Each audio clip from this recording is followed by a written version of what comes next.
buttons are working today. Yes, they are. I've never done buttons. You want to try it? Go right ahead. Are these guys? Just hit yes, because that's all you do. She's abstaining. Yeah, she's yes. Right. She can't. And then that one clears it. Okay. Okay, thank you. She'll be here shortly.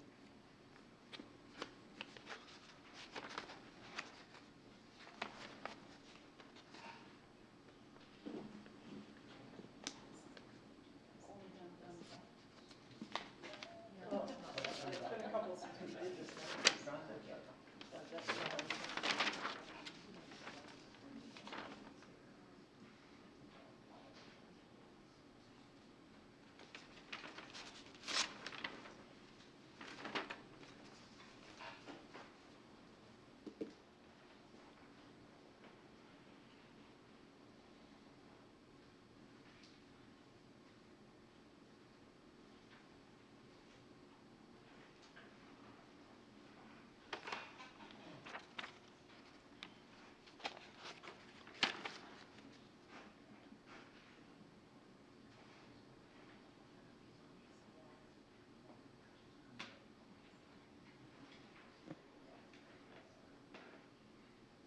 You want to go ahead and start?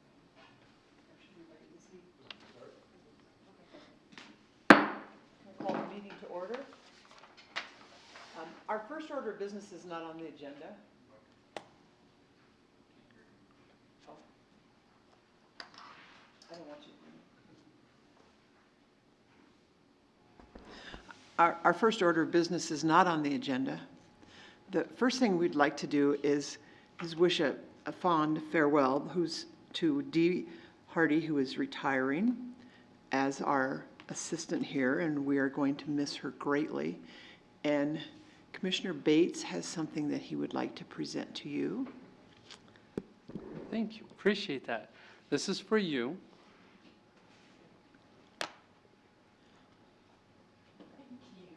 And be careful of the card, because when I tried to lick it, I cut my tongue. So I got a paper cut on my tongue. So we're gonna see how this goes tonight and when I get to eat. So you're welcome. Thank you. Well, Dee, congratulations.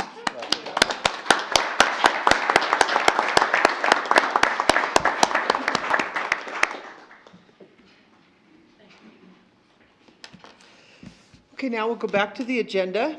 We'll talk about the minutes. Are there any additions or corrections to the minutes of the May 20th, 2021 meeting? I don't see anybody making any notations of such, so we can indicate whether we will approve the minutes. Okay? And Madam Chair, I'll second that. okay, so we have a motion by Commissioner Davis and a second by Commissioner Wingeter. So all in favor?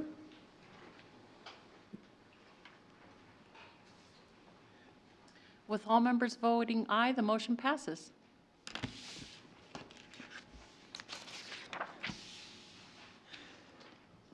So now we move on to the public hearings. Our first case this evening is a vacation and replat of lots 48 to 56, block 40, all of block 41, lots 13 to 49, block 42 and all of blocks 43, 44, 45, 46, 47, 48, and 49 to create the Trails West Estates Number 5 addition comprising 116 acres more or less, generally located north of Whispering Springs Road and Village Drive. A rezone of the area from multiple zoning classifications to AG, which is urban agriculture, and PH, which is park historic, is also requested. The applicant is Rocking K Properties. This was tabled in April, and so we're going to hear it today. It's important to note that it takes 4 votes of the commissioners once a motion is made to pass. Anything less than 4 is a fail on the motion. So do we have a staff report now? Thank you, Madam Chair. Application has been made to vacate and replat 116 acres, more or less, located north of Whispering Springs Road and Village Drive. The area is currently platted as a residential subdivision but undeveloped. The purpose of this replat is to vacate all the existing lots in order to reduce carrying costs, property taxes on the property, and that the development of the area is will not be undertaken in the near future. The replat is creating 4 newly configured tracks, all of which have frontage on existing public streets to the south. Track 4 consists of dedicated city parkland and is proposed to be zoned PH, Park Historic. The remaining 3 tracks are proposed to be zoned AG, Urban Agriculture. Madam Chair, there were no recommended conditions of approval with this case. We did not receive any public comments, and I have 7 exhibits. A is the replat application. B, vicinity map with 300-foot notification zone. C, copy of the plat. D, petition for a zone change. E, legal notice sent to the Star Tribune. F, notice of public hearing sent to property owners within 300 feet. And G, memo to the chairman and members of the Planning and Zoning Commission. That concludes our report, and be happy to answer any questions. I now declare the public hearing open for consideration of case PLN 21-017RZ. The hearing will be conducted in accordance with state statutes, the rules of Planning and Zoning Commission, and other applicable laws. I would ask those individuals who address the commission to approach the lectern, identify yourselves, and state your address. Would the person representing the case PLN 21-017RZ come forward and explain the application? Good evening, Bill Faringer, CEPI, 6080 Enterprise Drive here in Casper. Representing this proposal tonight since the owner is out of town. So he asked me to be here. The staff report pretty much explained the situation. Rocking K Properties has purchased this and they're wanting to vacate all of the platted lots that were in this area. These lots were platted back in I believe back in the 80s. And nothing has been done with them. So he wants to vacate that to help alleviate some of the county taxes, property taxes. And we've worked closely with the city and the staff to make sure that we had the city park land designated on there and that we tried to show all the easements and everything else in there. So I believe the plat pretty much says everything it needs to say, and if you have any questions, I would be happy to answer. Are there any questions from the commissioners? Yes, I have one. Yes, I was wondering, do you see in the future where they might start up these lots again and start the process all over again? I realize some of it's going for parkland. I understand that, but not all of it. But do you see in the future that the owners might start the process all over again, or? I guess in discussions that I've had with the owner, I would not anticipate anything like that happening as long as the current owner is in ownership of the property. He has no intention of doing anything with the property as far as developing goes. Okay, thanks, Bill. Thank you. All right, thank you.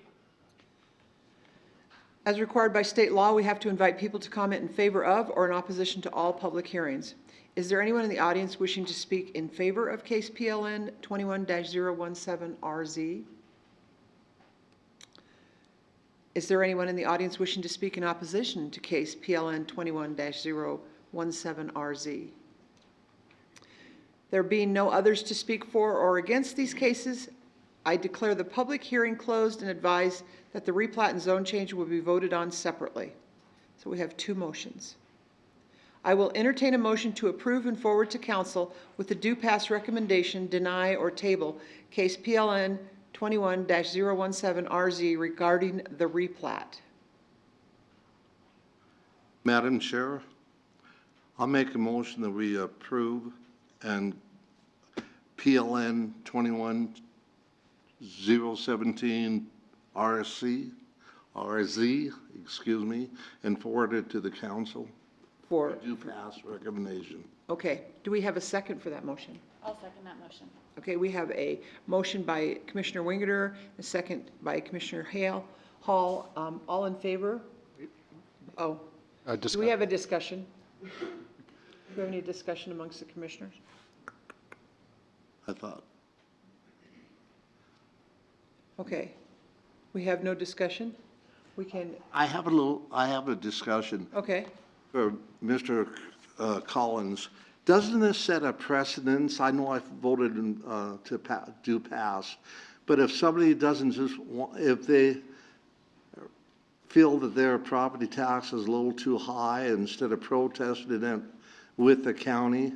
They just all suddenly want to withdraw any plans they have? I mean, has this been done before or in recent relatively history or what? Madam Chair, this is about the third or fourth one that we've approved. Just this year? Just this year. Yes, In my time here? yes. In the Yes. last, in the last, Well, I'm not as many lots as this, though. That's what I was, Centennial Yeah. Hills was, Yeah, we did one last 200. week. Harmony Hills was quite a few. okay. I do remember, okay. Okay. Yeah, I'm sorry. I do remember. Any other discussion? So all in favor or opposed? Let's vote.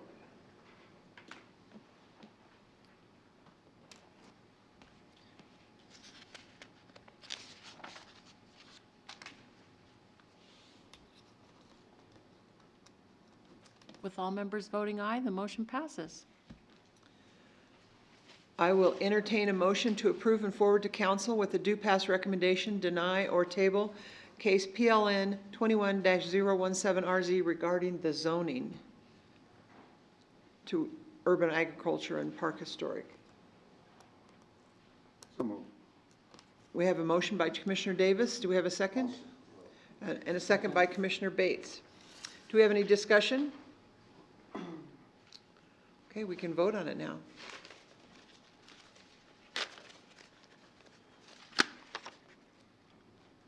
Oh, With all, Terry? are you going to vote? With all members voting aye, the motion passes. Okay.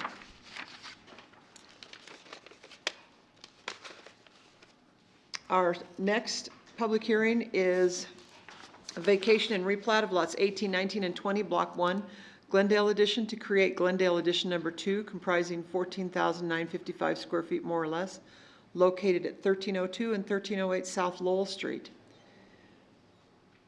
Do we have a staff report? Thank you, Madam Chair. Grant Marsh has applied for a vacation and replat, creating the Glendale Edition Number 2. The subject property is currently platted as 3 lots totaling approximately 14,995 square feet in area and is occupied by 2 multifamily residential structures. The proposed subdivision will consolidate the 3 lots into 2 newly configured lots, each approximately 7,500 square feet in size. The properties are zoned R3, 1 to 4 unit residential, and the minimum lot size for a 4-unit multifamily structure in the R3 district is 6,000 square feet. Madam Chair, we have no recommended conditions for this case. We have no written public comments, and I have 6 exhibits. A is the replat application. B, vicinity map of the 300-foot notification zone. C, copy of the plat. D, legal notice sent to the Star Tribune. E, notice of public hearing sent to property owners within 300 feet. And F, memo to the chairperson and members of the Planning and Zoning Commission. And that concludes our report.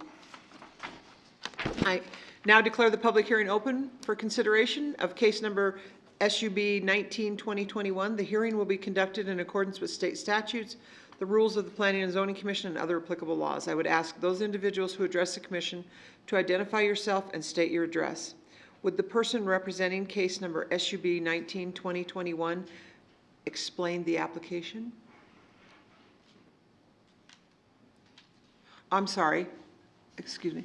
Madam Chairman, for purposes of the record, I would note that Commissioner McIntosh is now here Thank you, and that we now have a full complement of commissioners.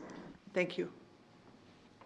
Yes, Commissioners, I'm Dennis Langdon, 770 West Collins here in Casper, Wyoming. I represent Grant Marsh. I'm also buying the property. To have this properly split properly, where the lots are splitting over the top of the complexes, I'm splitting the lots properly for the city, period. do we have any questions from the commission? I have one. Is the whole idea of this to sell there's two fourplexes up there now? Correct. Why are you doing this? Just to make it more of a sellable project? Those 2 fourplexes? I'm buying from Grant Marsh. Uh-huh. And I saw there were 3 lots, but the buildings are sitting on part of the lot split. I'm making it where it should be properly done. How did it end up being 3 lots to begin with 2 buildings on it? That's what I can't understand. But I can't understand that. Can you explain that, Craig? It's a fairly common occurrence, Madam Chair. The lots were obviously there before the building was there, and in a multifamily zoning district, you can have multiple dwelling units on a single lot, so. Okay, thank you. Thank you. I have Oh, yes, Commissioner one Bates. question, and maybe I missed it, and I apologize if I did. You bought the lots or you're buying the lots? Buying the property, both fourplexes. So how does that work if he's buying them, but he does not own them? He's asking for it to be rezoned. Marsh. Oh, okay, that's the part I missed. Yeah. Gotcha, okay, I apologize, gotcha. Thank you. As required by state law, we have to invite people to comment in favor of or in opposition to all public hearings. Is there anyone wishing to speak in favor of case SUB 19-2021? Is there anyone wishing to speak in opposition to case sub 19-2021? There being no others to speak for or against, I now declare the public hearing closed and entertain a motion to approve and forward a due pass recommendation to the City Council, deny or table case number SUB 19-2021, the replat. Madam Chairman, I would move to approve and recommend a due pass to the council. Thank you. We have a motion, okay. We have a motion by Commissioner Feth, a second by Commissioner Wingeter. Do we have any discussion? Madam Chair? Yes. I would just say, this seems to be logical. Yes. Let's make it right. Yeah. Okay, let's vote. Commissioner Wingeter? Vote.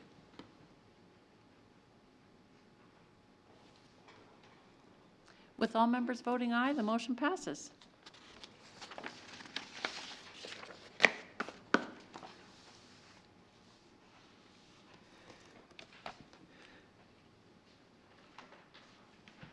Okay, we'll move on to the next one. ZOC 10-2021, which is a petition for a zone change of the Back 9 Addition planned unit development. All properties being located north of West 29th Street. Said zone change will amend the zoning classifications of the subdivision from PUD as follows, with the addresses on Palmer and Player, and the tract F, which is the southeast corner of Casper Mountain Road. The balance of the subdivision would be R2. Do we have a staff report? Absolutely. Thank you, Madam Chair.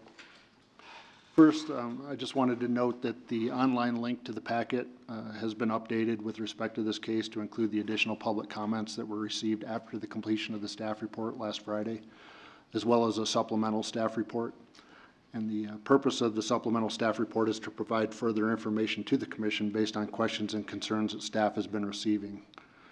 Additionally, more comments were received today that have not been uploaded, and hard copies of those comments have been provided to the Commission. You should all have those at your chairs. So now on to the summary of the case.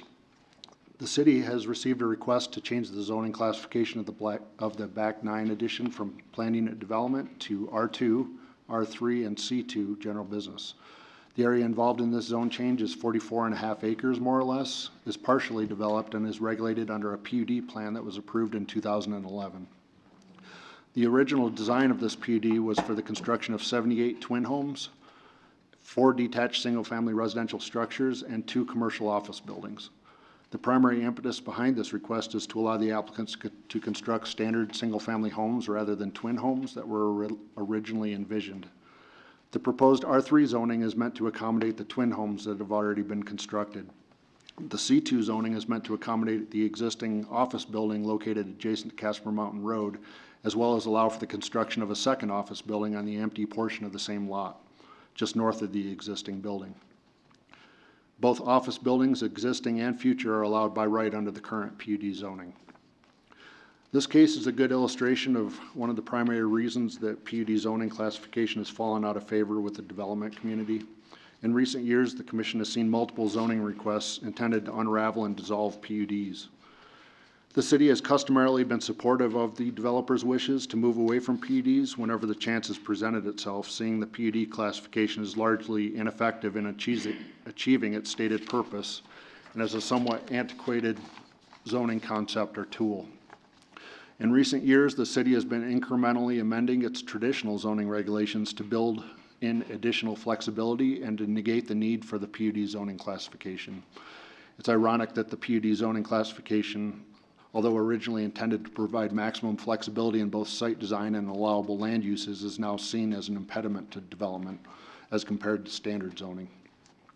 Staff's written reports provide important details as to how the proposed zoning change meshes with the policies and guidelines of the comprehensive land use plan. In addition, the reports go into detail about the types of land uses that are allowed in the proposed zoning districts, the size and scope of the area proposed for the C2 zoning, and also provides information on development concepts such as spot zoning and buffering. As the commission progresses through its review tonight, we would expect a robust discussion and would encourage those present as well as the commission to ask as many questions as possible.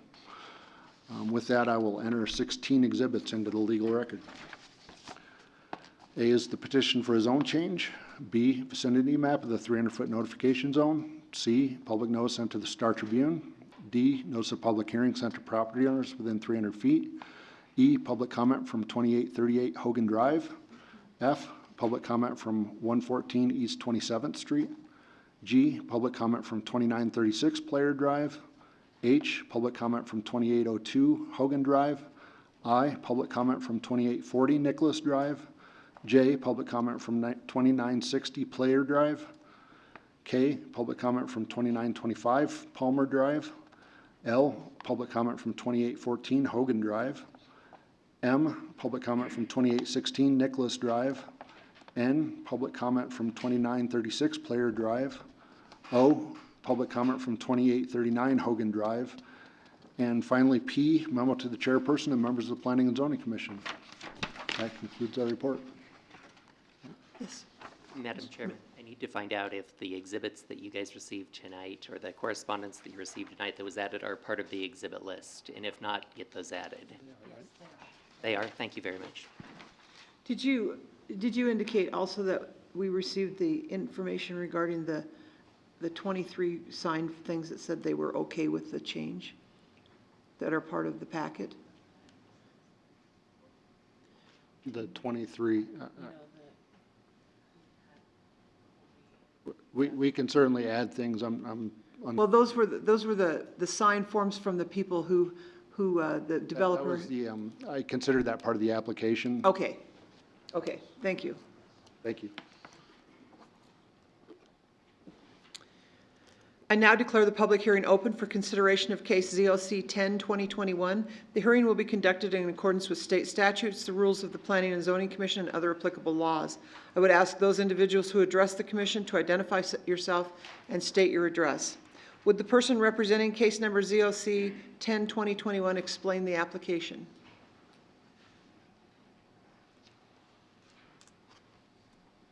Hi, I'm Colby Frontier. I live at 1231 30th Street. Thanks for having me today. My wife Jennifer and I are here as the owners of Tract F for the Back 9 subdivision. I just have a little bit of some information for you regarding this case. Before I start, I'd like to ask for a chance to comment at the end of the public comment period to address some of the rebuttals that you may hear. Okay. From the perspective of a landowner in the Back 9 subdivision, the rezone and update vacating the PUD is a benefit to the neighborhood, and it reduces the number of occupants by significant margin based on the 24 twin homes, 48 actual residences that would be going in under the PUD, down to 24 single-family dwellings. While I'm not the developer, I think Doug's here. I'll let him speak to that. I'm just the owner of Tract F, and so I'll speak to Tract F specifically as it relates to the PUD and the vacation of the PUD. The current PUD approved by the city in 2011 states that 2 commercial buildings are approved for Tract F, which we own. All we're doing is erecting the second building that's already been approved. The rezone doesn't impact that necessarily, but it does make good ground on movement toward the Generation Casper FLU plan, which as servants of this community for over 25 years, we feel grateful to have the opportunity to do. It's in our best interest to see that plan go forward. We've seen other efforts of that happen in the neighborhood. There's a few examples I have. If we have time, I can state those too. The second building we will build is in accordance with the current covenants is for the surrounding area, stucco sides, cultured stone, continuous soffit roof line. You can see a rendering of the building. There was some concern that what we might build may threaten the neighborhood's continuity and traffic structure, safety for the children, et cetera. I can speak to those rebuttals after public comment if you'd like. Sure. The neighbors with concerns, mainly one in particular actually, who doesn't live in the subdivision but has been around helping people see his side of the story, which actually has been very helpful to help me learn some of the responsibility of me as a landowner in the area to be transparent with my goals and my direction for the land as the only commercial property piece that's been approved in the current PUD and as the only current C2 business plat that will go in after the vacated PUD. So I crafted these two images with the rendering in accordance with the document that we put together for you and for the neighbors, and then I wrote a little letter and I went around and I knocked on the doors just like a Girl Scout cookie salesman and had conversations with the neighbors and heard the concerns, and honestly they were very positive. I talked directly to the people who wrote letters of concern, and after our conversations the outcome was really quite nice.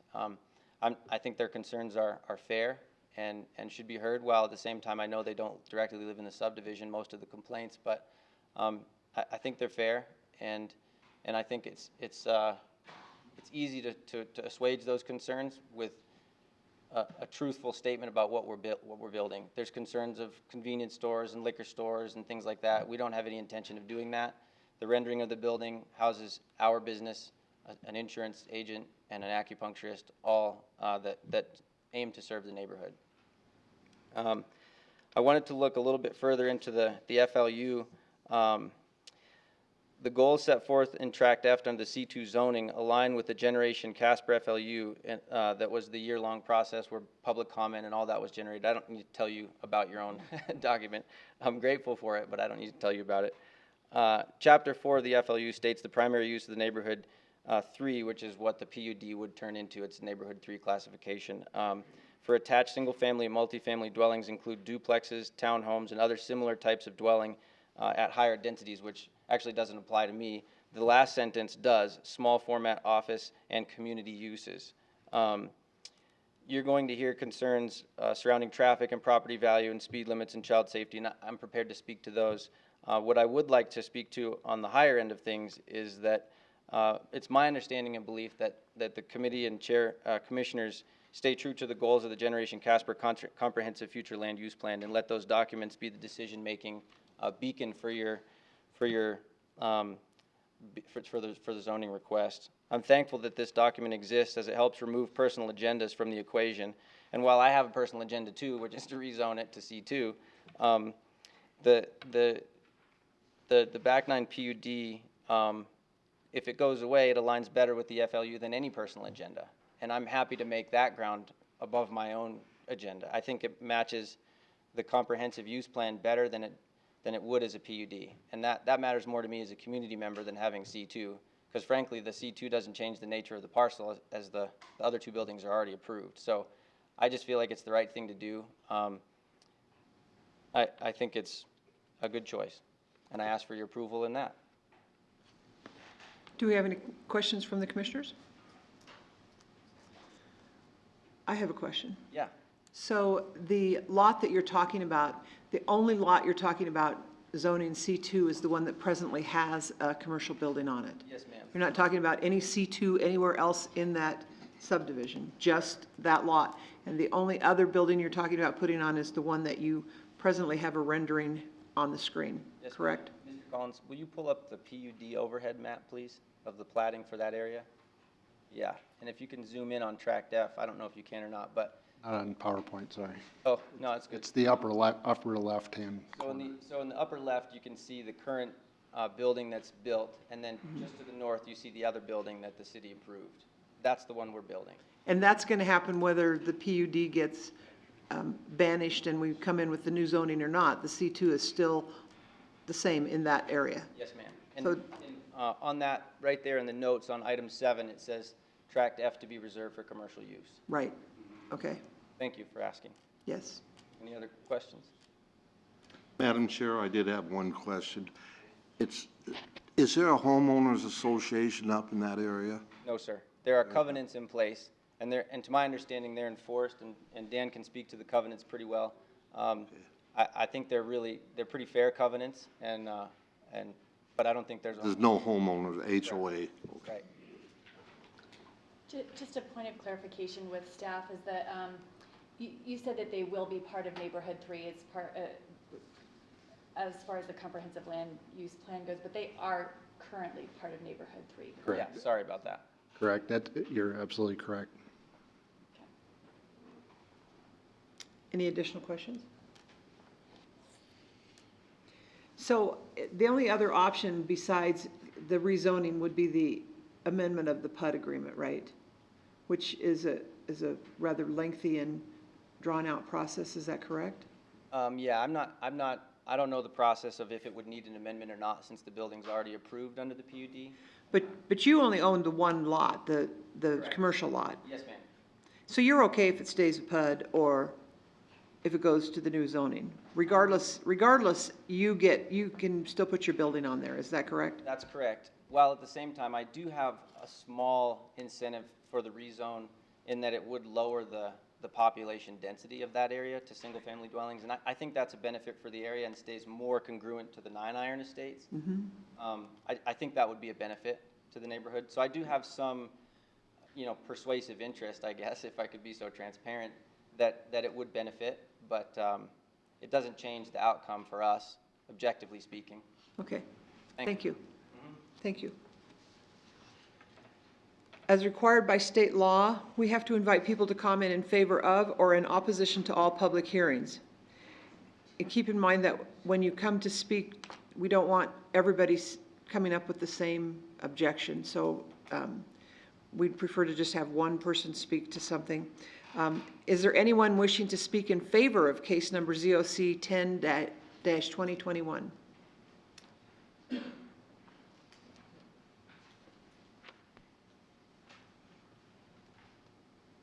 Commissioners, I'm Dennis Langdon again, 770 West Collins, Casper, Wyoming. I represent Trimax. This is Delania Witt. She is the owner of record, not Doug Tilley. Okay.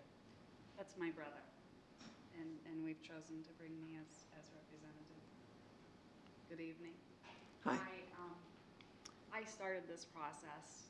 This was gifted to me from Richard Becker, who is my stepdad. The property that we're wanting to change in the back 9 from from PUD to R3 and R2. And it was gifted to me. I met with Craig, and he told me that if I wanted to change it to single family instead of twin homes, which was my choice to do, it's really expensive to build twin homes. And I wanted to make the actual horseshoe single family, and he said that I had to get 100% approval. So I started that process. I went door to door and told people what I was wanting to do. We got stalled out, and then I did complete the signatures to get us to this point. I don't own the parcel that Colby owns. I've never owned that. That was Richard Becker's parcel. Mine is the rest of the twin home area on Palmer Streets, and it wraps around in a horseshoe and ends back up at Hogan. Directly across from Colby's, I actually own the piece across from there. And so this has all been a process just to try to get it to not be the original proposal of all twin homes. I was wanting to get a developer or someone interested in the property. I'm not able to build the twin homes or afford that. I have Dennis Langdon as my representative. I kind of a fish out of water with most of the legal stuff here. I can answer any questions and do my best for you. Thank you for listening to me. Do we have any questions from the commission? Chairman, may I add more some stuff? You may. Chairman, Commissioners, one of the big things right now is because I'm a small developer for the last 18 years, I've listened to the administration here for the last 18 years. From the PUD, worked with them, get things changed to make it more neighborhood friendly. In a PUD, I could go in as a multifamily developer, which I am, and do a lot of different things in the PUD. In this, it helps the owner, it helps the neighborhood. R3, R2 zoning. Because we've already got, basically, according to what we've got right here, we have a C2, but it's only limited, that aspect. I live in an area on the east side that is residential and has the growth and the desirability is right behind the car dealerships. So that's not hindering our development and our values, called Park Place. So with that in mind, I'm in favor of making sure this gets all done properly, because when it comes to value, after 42 years in this business, I think I know a little bit about what's going on. Do we have any questions? When was the last twin home built?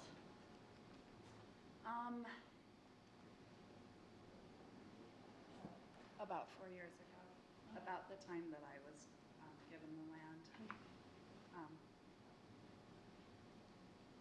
No, that's fine. Yeah, so because it was in PUD and we wanted to get it out of PUD. You didn't move forward with the, Correct, so okay. that's kind of been where we've stopped out, is trying to, kind of honor that we're not gonna change anything or do anything until we change this to a neighborhood that's R3 and R2 instead of the PUD. We, I've listened and learned more about what PUD means, and feel that it's not a good fit for that area. They're beautiful homes in there.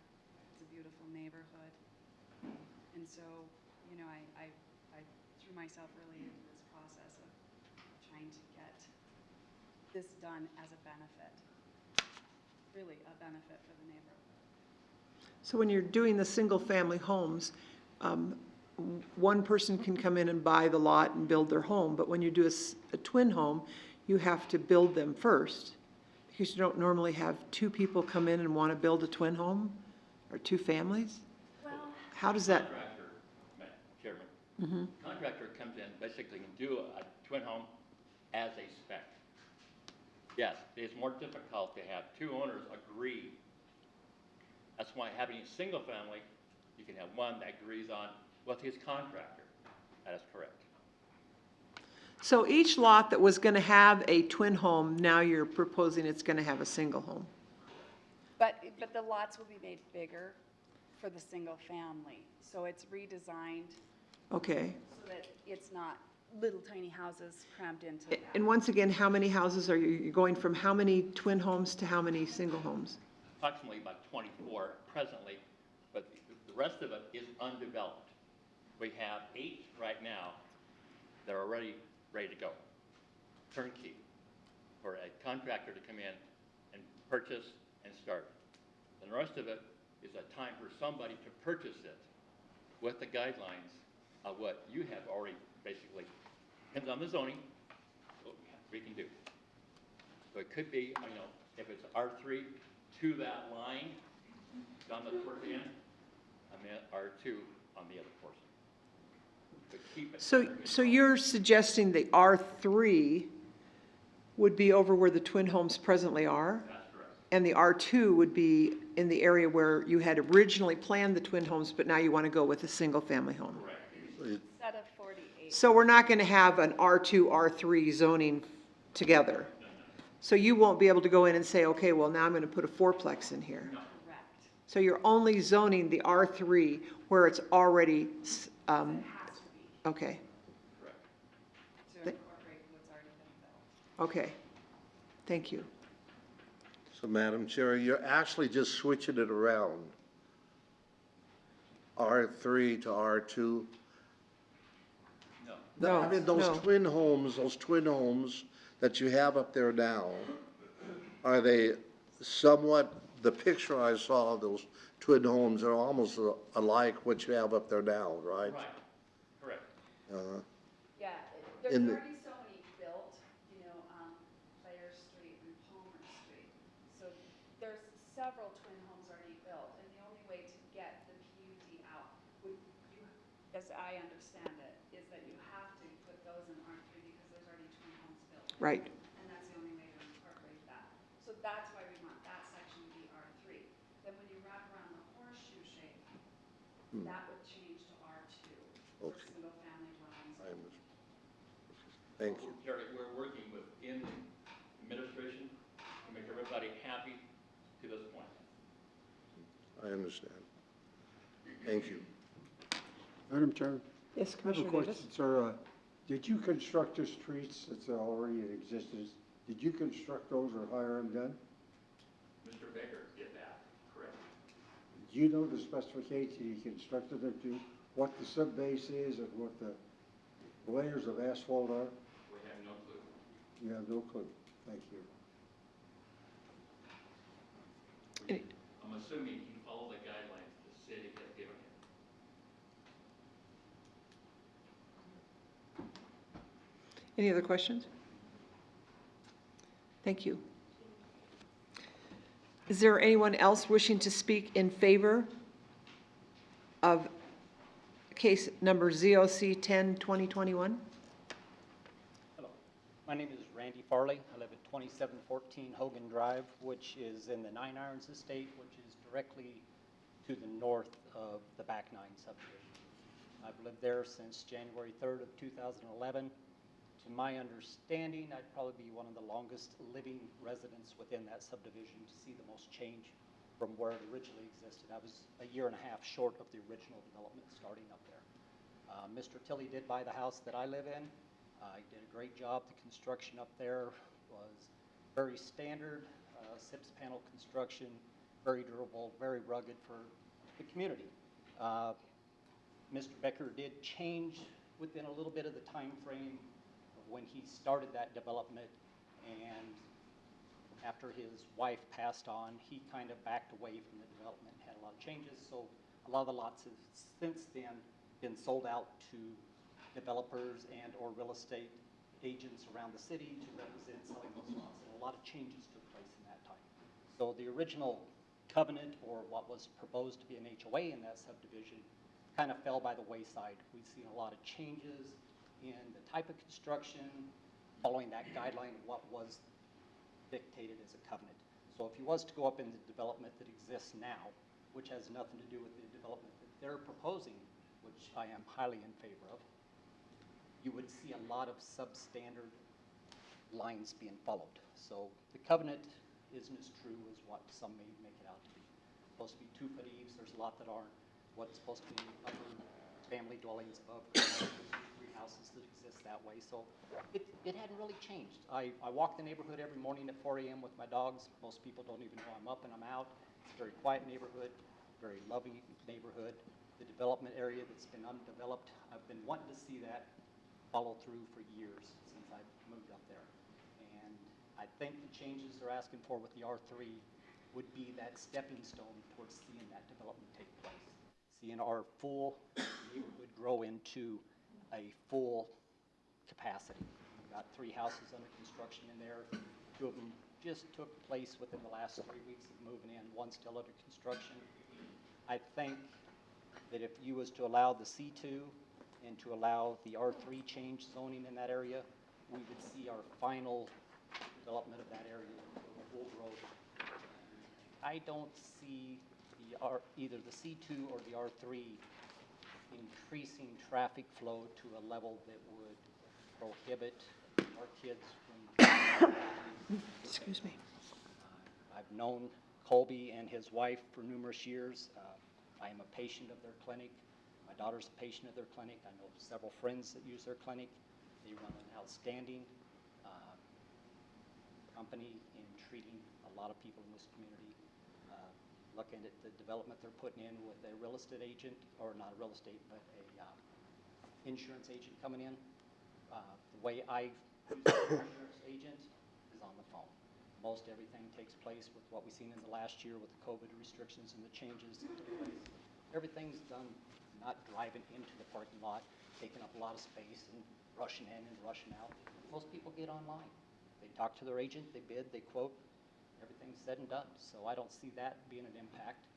As far as her clinic that she's gonna be building there, that's probably 3 patients an hour coming in and out. You take that over an 8-hour day, what, you've got 24 cars coming into the neighborhood. They're all going on the south side of the neighborhood, coming in on the 29th. They're going approximately 200 feet in. They're taking a right there in the parking lot and right back out. So no traffic impact to the neighborhood. So I don't feel that there's going to be any rush of urgency to think that we need to put in a 15-mile-an-hour speed bumps or anything like that into the neighborhood. As far as his question, Mr. Davis, earlier on the streets have held up fairly well. Our city always has the tilt and the movement of the ground, and so you have some settling. There are some spots you're driving on, but try and drive up 2nd Street and go out to the Fire Rock, and you better slow down if you have a sports car, because you're going to hit every single manhole, and it's going to jump the car and change your lanes. So, you know, impact of how much level of tars put on the road isn't as much as to what the ground underneath is doing and how it's shifting and changing. So we have minimal problems up there, but I just think the R3 will, long-term, when that plot is developed, decrease the number of cars in the neighborhood rather than increase it. It's going to a single-family dwelling versus going into the multi-level will reduce the number of plots and the number of people living in there, which is probably beneficial to us. So I appreciate you listening, and I just hope that you see in favor of what would be beneficial towards a small enterprise having an opportunity to own their own business within trying to, rather than going out and seeing Serge Delia and trying to pay his rent increases and stay in business. Thank you. Thank you. Do we have anybody else wishing to speak in favor of case number ZOC 10-2021? Is there anyone wishing to speak in opposition to case number PN 20-013? Oh, I'm sorry. Hi, thank you. Hi. My name is Jennifer Frontero. We live at 1231 30th Street. Thank you guys for listening to us tonight. We, Colby and I own the property, the F-track that we're looking to rezone, and where I currently lease space is a very similar situation to what we're looking at building. I operate currently out of the Diamond Oil Building, which is in a very, it's a commercially zoned property in a very big area off of Diamond Drive and Goodstein. And so from my experience being in our building, we only treat patients individually, one at a time. We don't have a mass number of people in our clinic, and we are not trying to bring a big group or big population to the neighborhood. Our main goal is, as a Casper resident, born and raised here, moving back to Casper, is to provide a service to the community and a service that could be beneficial also to the neighborhood. So I just thank you guys for considering this and approval of our tract. Thank you. Any questions? Thank you. Anyone else wishing to speak in favor of?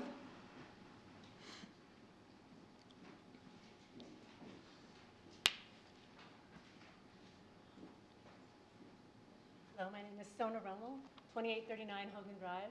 So we are directly on the corner of 29th and Hogan. And a little bit, I just had a couple questions too, was I wondered if this lady, she said she's the owner, and I was curious why this Doug Tilley then is on here as a representative. Can I answer that? Please.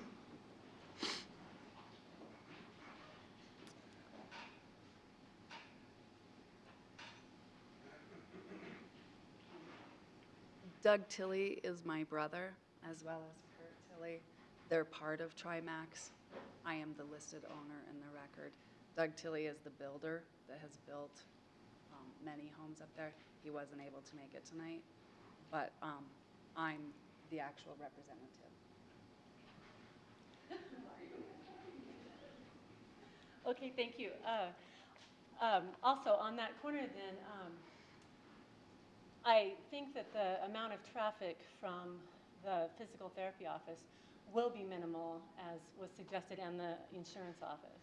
Like I said, we are right on that corner, and our back deck looks directly into the field, the green space, and toward the mountain and the churches. We recognized when we bought it that it was going to probably be developed someday, that we weren't naive about that. So a couple things that I don't think the traffic from the physical therapy offices would impact that, but the traffic from the residential areas might be if the horseshoe is built. Not that anything needs to be done except for one concern I have is that Highway 251 Castle Mountain Road. Getting in and out of 50 miles an hour right there for both the business, there's the walking path, and then if more houses are built to and I don't know if that's quite your concern. The other one I would redirect it to that, again, in favor of the business and just more sort of on the fence line. Again, we want the development of that because we appreciate that if there is development, that could only be beneficial for our property if it is done to the scale of the houses that are there now. Meaning that you get to this age, you save your money, you buy this house that you want to live in for the rest of your life, and you only want it to appreciate. So my question would be, is there any way that, what she proposed, to rezone that with single-family homes, that they could be required to have a certain standard built to them, and I don't even know if that's possible, but a certain standard of quality, restrictions on maybe height, maybe not 2 stories, maybe just how they all are in that sort of area. I don't know if that's something that could be rezoned or clarified before rezoning, before people buy the property. I don't know if that is something. I just wanted to put that thought in somebody's head. I don't know if it's even legit. Mr. Langdon, would you like to address that? Madam Chair, I'd be glad to. Lots of businesses have a minimum square footage, 1,800.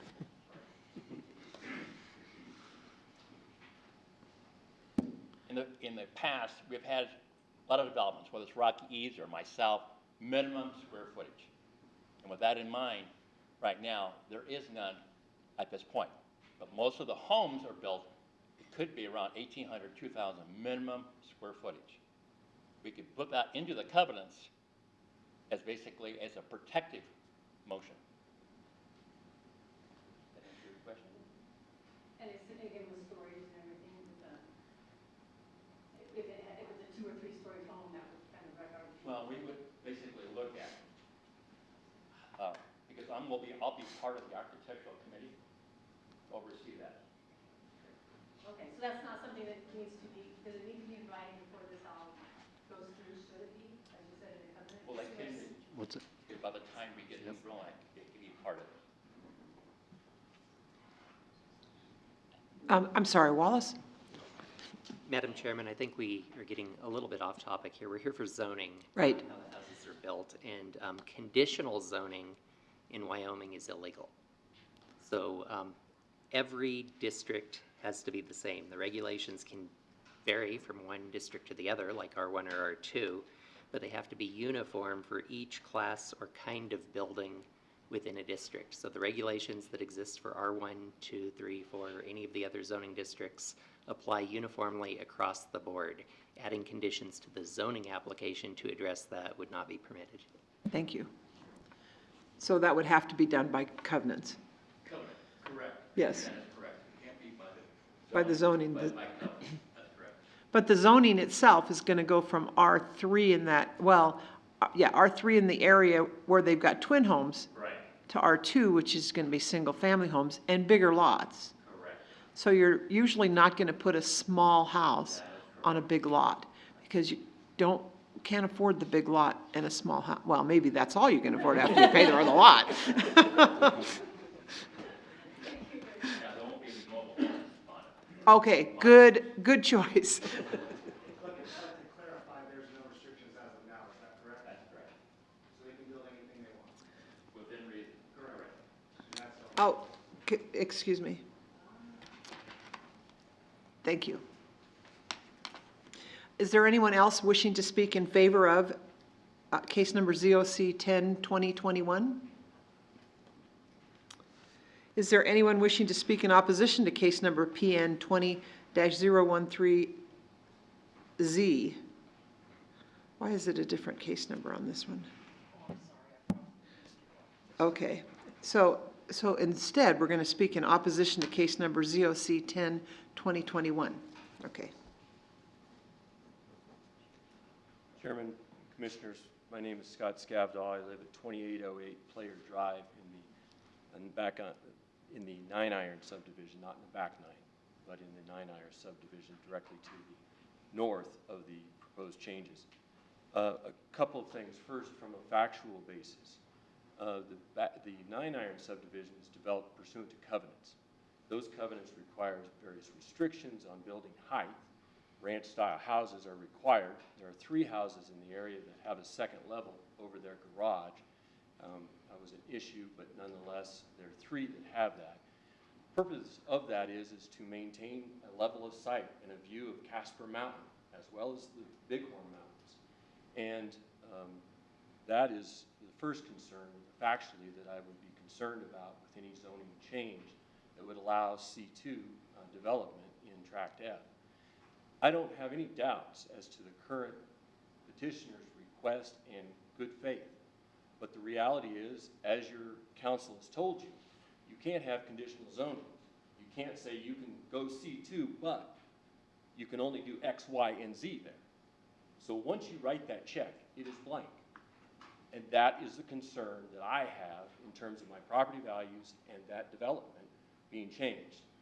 In addition to that, we have a residential neighborhood with no recreational facilities within the neighborhood. The only recreational access that we have is the pathway. That pathway requires us to cross that highway. That highway is subject to DOT regulation.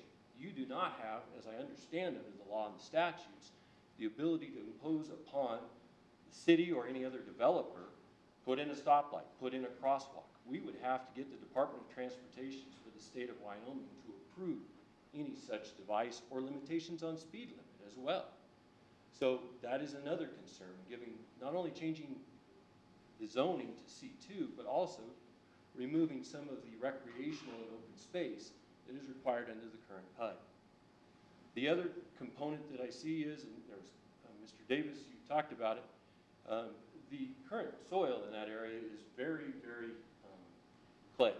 And as a result, we have terrible situations where your snowplows are hitting the manholes quite extensively. And that's a very concern with greater traffic, and particularly on that end of the subdivision where we have the snow and the wind blowing that in there. There has to be a development in such a way as to avoid potential additional complications created by that snow removal. And the city has been very good about that, but it's a problem, and it's one that will continue and only expand and increase. Current uses. The building that is located on Tract F is not currently used for commercial use and has never been used for commercial use. Mr. Becker has used it for his development, and I guess you could call that a commercial use to the extent of that. But it is not currently being utilized, and we're not having business customers coming in and out of there. I think the city required the stucco to be placed on that building at one point in time because it was originally tin. And I think that has occurred. But in terms of current use, this would be a change.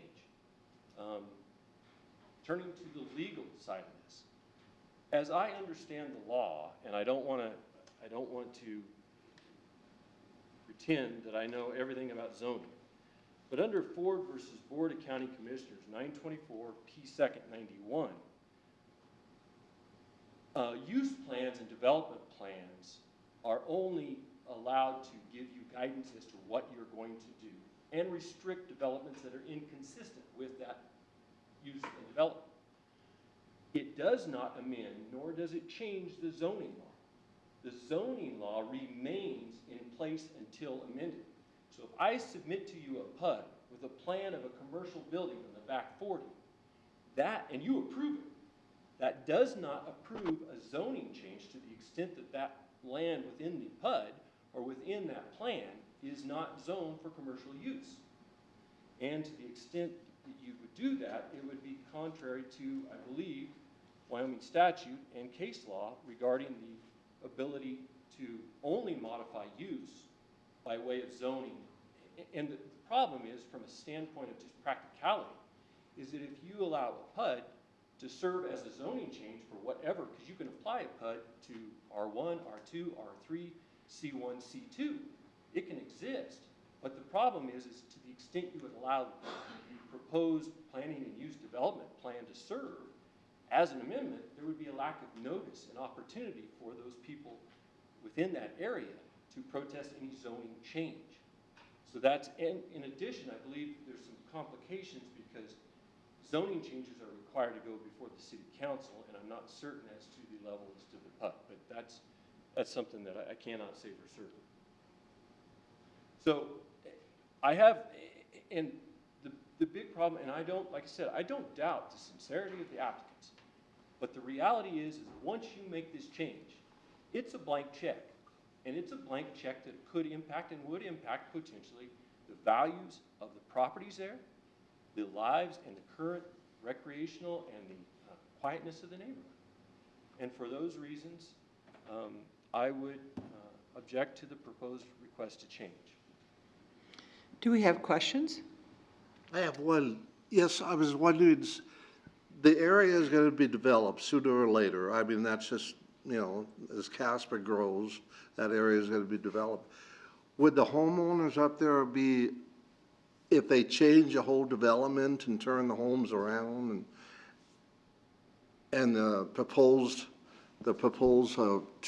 two plexes, Twin homes.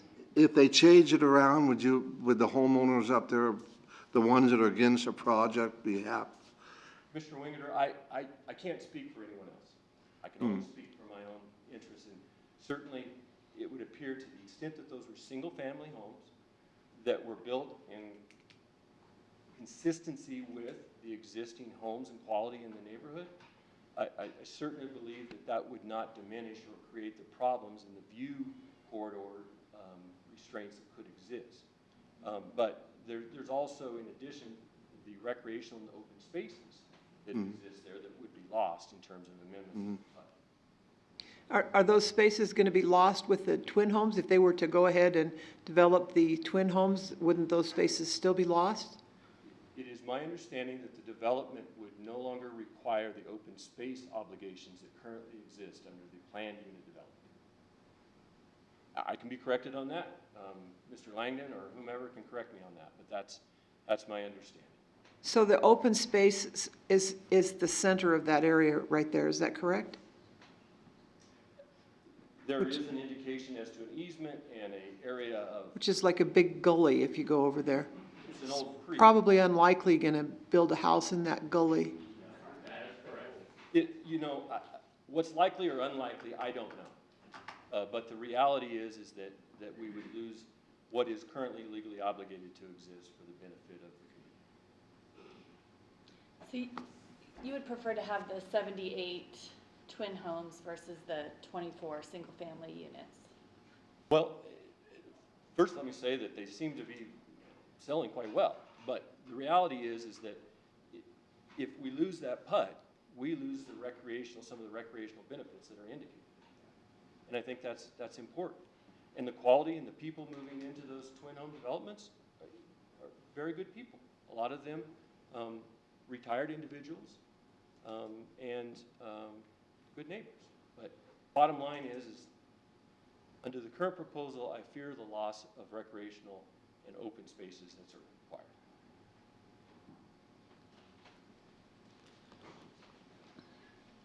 Any other questions? Thank you. Thank you.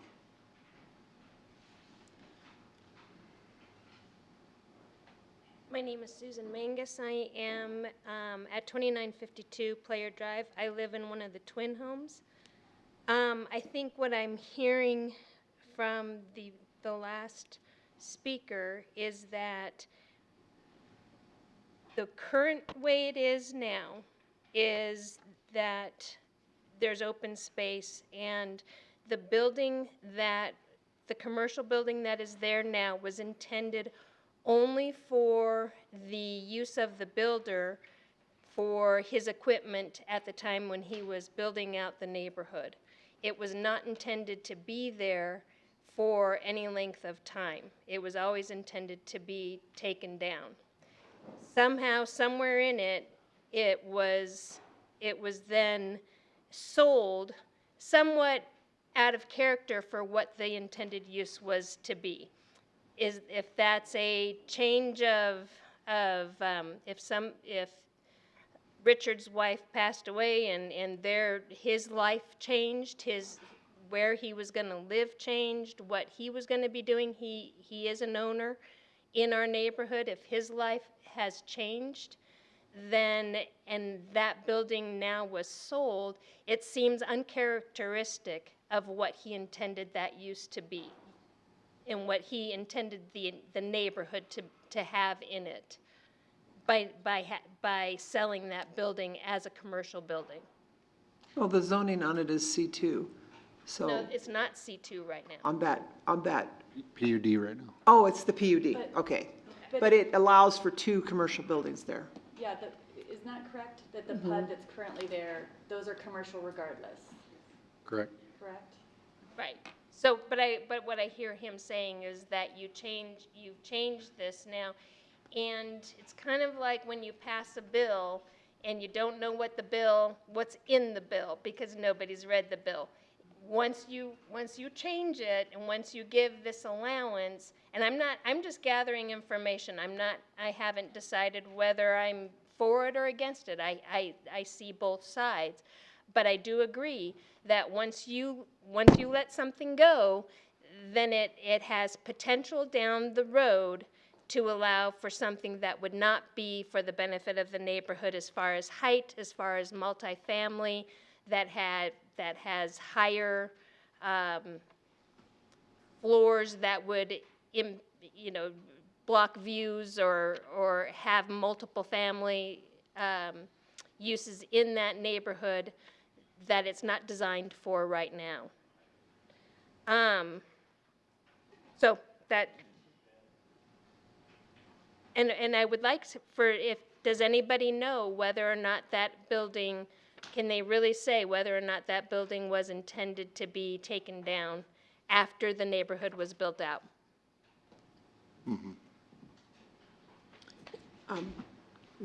Would you like to answer that?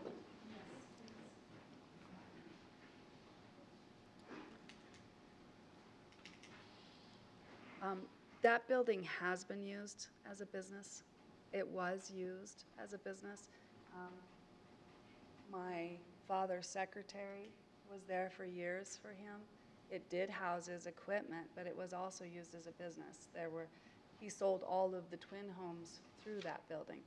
As far as, what the intended use and those things are, he sold the property to Colby. I've never owned that business. He sold that and also told Colby, this is a commercial piece.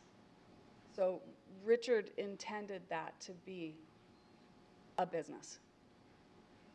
He used it as such. So can you address the question that she had, that she thought it was going to be torn down, the building? My name is Susan. Yes, Susan, did someone tell you that when you bought there? Just have my information gathering. Gotcha, okay. Having, known about the building and the whole process of it from the very beginning, it was always intended as his business. What happened is, my mother died.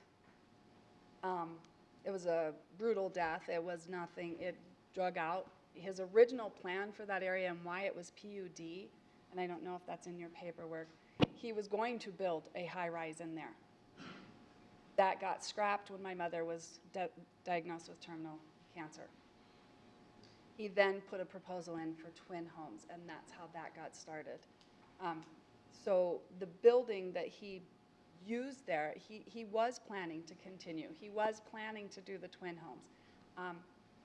A couple years after my mother's death, he went to his high school reunion, his 50th, and met his high school sweetheart there, and they got married, and he bought a place in Florida, and he basically said, here's this chunk of land, this is your inheritance, I'm out.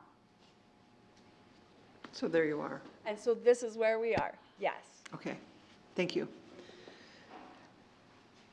I can answer the question about the building. I think you have to come. You have to come forward, please. I got a question, I guess, regarding that.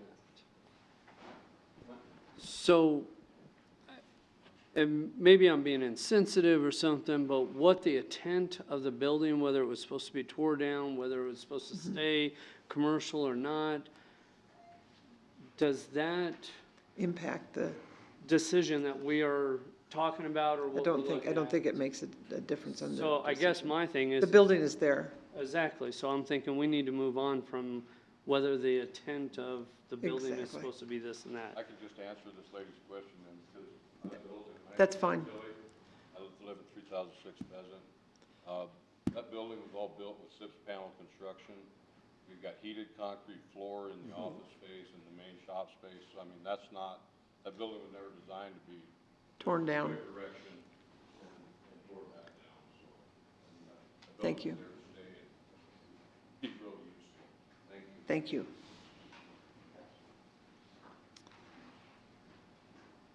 Is there anyone wishing, additional wishing to speak in opposition to case ZOC 10-2021?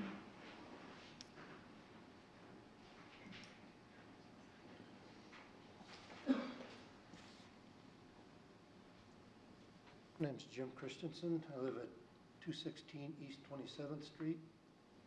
It's at the very end of the cul-de-sac there.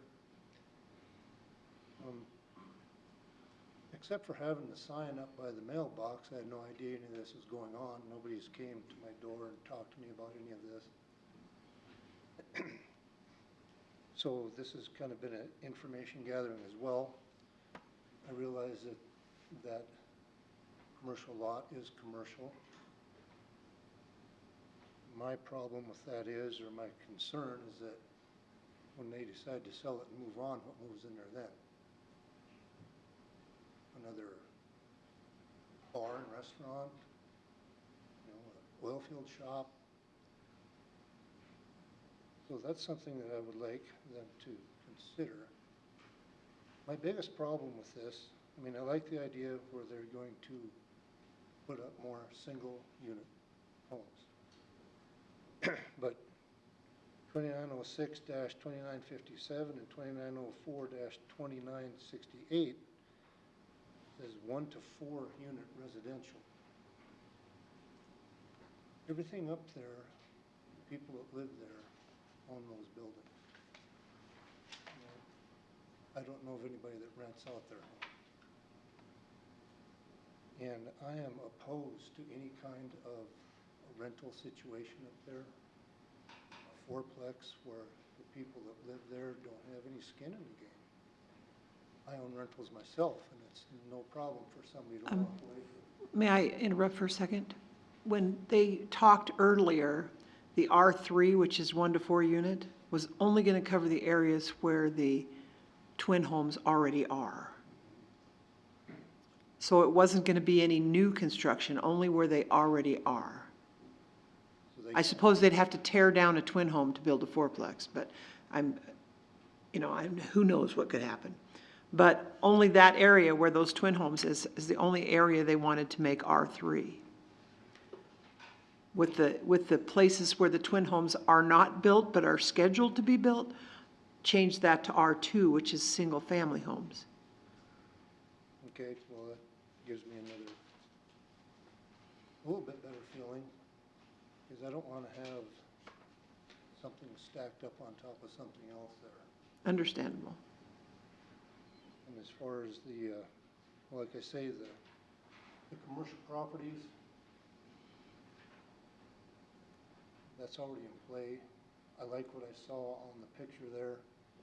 What happens in the future, that's a tough call. You never know if you're going to like your new neighbor when they move in either, so. I won't have any new neighbors locked up. But, you know, as far as that was my biggest concern, was building a apartment complex. I don't wanna see anything like that. You know, somebody can walk away from $2,500 for their down, or for their deposit.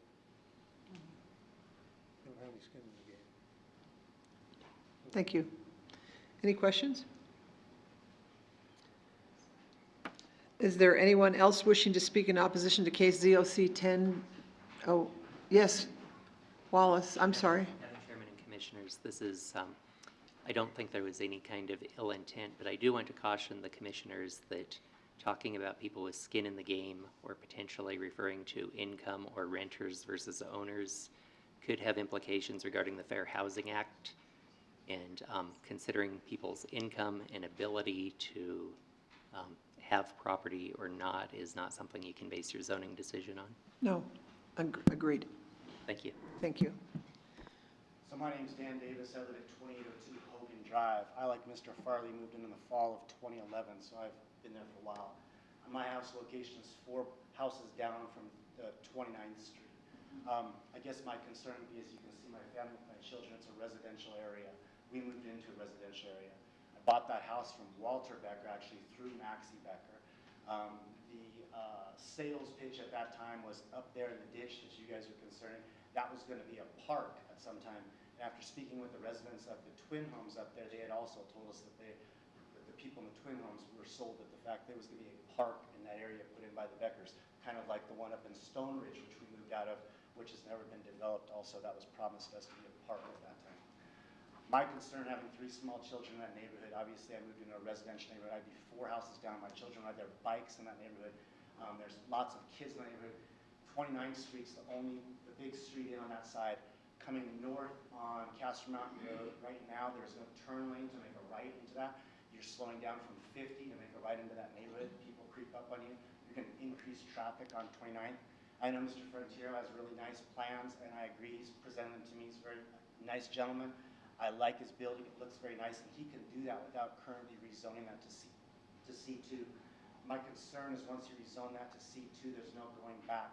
So even though Mr. Frontiero says that this is what I want to do, if he decides to move in 3 years from Casper because an opportunity presents itself, whoever comes in and buys that property behind him can put in any of the things that are listed on your things for C2, such as homeless shelters, mini marts. The list goes on for C2. That's my concern. I am a Casper resident. My kids live here. I live here. I love my neighborhood. I like my neighbors. I like Mr. Farley. We talk all the time early in the morning when we're out walking about. But my concern is that commercial development. The zoning of R2, R3, I'm pretty okay with that. I'd like to see the neighborhood developed out. I didn't at any time think that that neighborhood wasn't going to be developed, and I'm okay with the single-family homes. Obviously, I would like to see the theme continue, but Mr. Langdon, nobody can guarantee us that. A builder will build what's going to sell. I can tell you that. They're in it for the money, and I get that, and I'm okay with that. But at the same time, the commercial part of this, that package deal is what concerns me. Safety of the children, no going back. That's all I got for you. So I don't want to waste your time. But that's my concern as a resident in that neighborhood with children, is that increased traffic coming in and out of a commercial business and what can go forth. And I know Mr. Frontiero has promised me that this will only be it, but I can tell you what, if Mini Mart came in and offered me $2.5 million to put in a Mini Mart, I'd think pretty hard on it. Business is business, guys. Thank you for your time. Oh. Name and, Sorry, I'm Christy Davis. I also live at 2802 Hogan Drive. I've heard several people speak about the traffic and how there would be less traffic from fewer single-family homes. And that's curious to me because I have a family of 5, and in a few years we'll have 5 drivers driving out of a single-family home, where if it was just my husband and I retired in a twin home, there would be 2, maybe 4 at most if you had 2 twin homes. and your 3 children coming to visit you. Yeah. Well, but at my home, the people who live across the street from us have children, and on any given night, there are several cars for each of their kids. Like, I don't see that a single-family home is going to reduce traffic. I get the numbers, like 2 versus 1, I get it, but really, families have a lot of vehicles, I think. So, thank you. Any questions? I have one for, sir, again, it's sometimes hard to hear over that plexiglass. But again, you're not really opposed to the development other than the rezoning of the general business? Correct. For general business? Right now, under the current PUD, Mr. Frontiero can do it, can put in a proposed structure. It's what comes in the future. And I know that intent is great, but nothing guarantees the future. And once you guys rezone that, any future owner can come in, I can buy that, he splits town, I can buy it from him, and I can put in a mini mart, because I'd do it. It's mine. Do you know what I mean? Like, and that's Casper. I mean, I've lived here a long time, and unfortunately, I've watched commercial developments go in, and it's sad that we don't zone better. We've got a really nice residential neighborhood that they sold us on, and then we put in a car dealership next to it. It makes no sense. I've never been anywhere else where we do things like that. And I don't see the resaleability. I can tell you right now, as a homeowner, I wouldn't do that. So yeah, to answer your question, that's my concern, is that rezoning of C2 on that property. Because it allows the future owner, if he doesn't do it, it allows the future owner a lot of freedom. So, and you know all the things that fall under C2. All those things are possible. And it's already zoned that way. I don't have to come to you and ask about it. I just put it in. You know, personally, I would think that you mentioned a mini mart or something like that. I don't use this talk. But I would think if something like that goes in, it should go up in Wyoming Boulevard.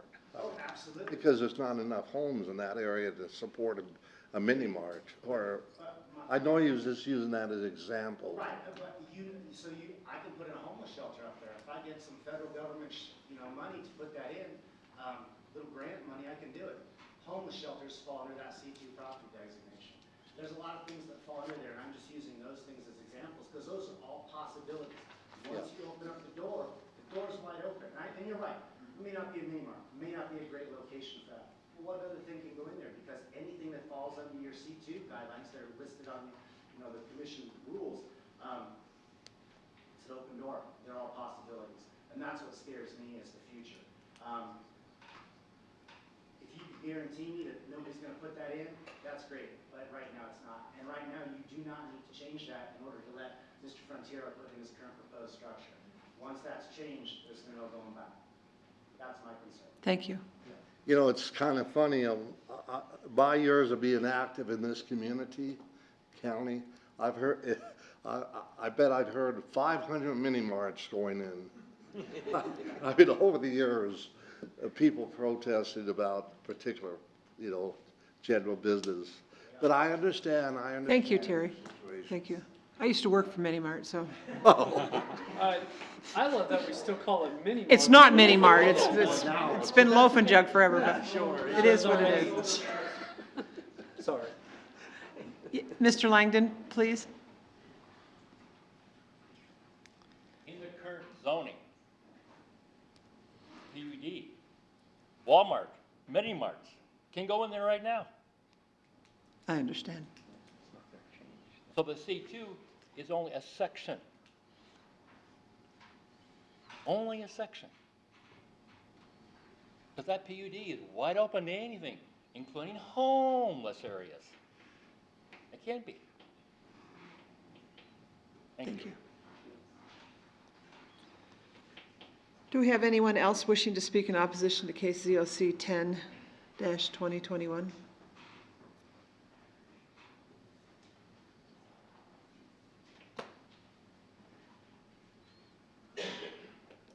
Commissioners, Stuart Adnep, 315 West First Street. I don't want to get too much into the weeds. We've been in the weeds quite a bit already, so I'm not going to rehash a lot of that stuff. Thank you. You're welcome. I do share, as the largest landowner in this subdivision, I do share some of the concerns that Mr. Scavdall and Mr. Davis, the Davis family, have brought up regarding changing the zoning. And so I submitted a letter of opposition earlier this week. I'm hoping you guys had time to read that letter to make an informed decision. I did get a letter back from the city, a response from the city, and I did submit a rebuttal to that, so hopefully that's in that packet as well. So I do just want to point out a couple of small things. Mr. Frontiero did indicate that in his, when he got up here and spoke, that there was no HOA. There is an actual HOA in this subdivision. It's addressed in the covenants for the subdivision, so there is an HOA. One of my concerns, and it's been brought up, but I just want to make sure, a point of clarification. There are 8 more lots in the subdivision that are already platted as twin homes, but they're vacant. So I just wanted to make sure that if the zoning does change to an R3, that those 8 lots are not being picked up as an R3 due to some of those other concerns that were brought up about being a lot of other uses that are available under the R3. So just a point of clarification, just wondering on that. And that's really about it. So these other lots that you're talking about that are already platted for twin homes, are they on Player? Yes. Which No, is not Player, Palmer. Palmer. So how many twin homes are on Palmer? Because I thought most of the twin homes were on Player. So there are twin homes. Okay. So does the staff have an answer as to the proposed zoning? Does it just pick up the existing, or does the R3 also pick up the plats that are vacant but already platted as twin home lots? The, Madam Chair, the zoning application, I do not have that in front of me. I would have to look, but the currently platted twin home lots are what I assumed at this point, but I can go back and look at the application and see what the actual lot numbers are. I do not have that information with me. Okay, so I think we have, can you answer that question for us? Yes, please. So what he's talking about is there were actually, I'm paying water bills for those lots that were finished for that. Those do fall under the R3. The R2 zoning does not pick up until the end of that street. Okay. And also, just real quick, the covenants in the back 9 are the exact same as the covenants in the 9 irons. So when you're talking about tall and, having, second stories, you can't have them in the 9 iron, in the back 9 or the 9 iron. So you already have covenants for the back 9? Yes, and they're the exact same. Mr. Becker put the same ones in. And they're not going to change if we do a zone change? The covenants, and We would be willing, like we had said, to put even more if that would help make some, concerns. But as it stands right now, they are the same covenants as in both developments. Does that suit you? Is that an answer that you're satisfied? Well, I would disagree that they are the same. They're not the same because the 9 iron does not have an HOA, but the back 9 does. The back 9 HOA has been defunct. It has never been instituted. And that is all part of the PUD, as I understand it. I could be wrong, but the PUD requires an HOA. Without a PUD, there is no HOA requirement. That has never been actually installed to have an HOA. But I don't have any more comments. so I know from experience, because I live a place where we have covenants but no HOA, and it's difficult to enforce some of those things, but you can do it, depending on how egregious it is. Mr. Langdon?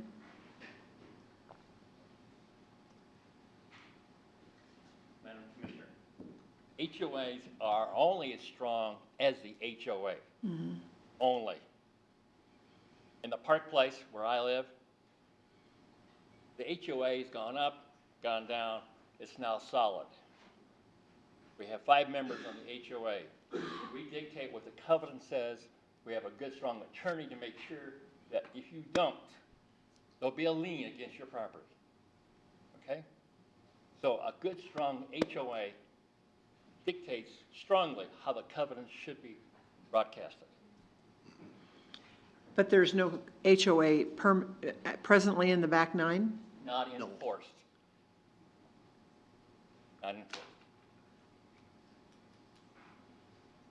Okay. Could be activated, which I would hope it does. Because that's, the covenants are only as strong as the HOA. Any questions regarding that from any of you commissioners? Is that, Mr. Collins, is that right? I mean, I'm not doubting you, but what he just said about the covenants?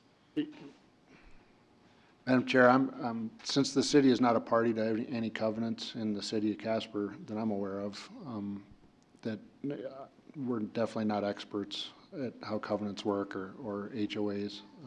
I wouldn't feel comfortable answering that question.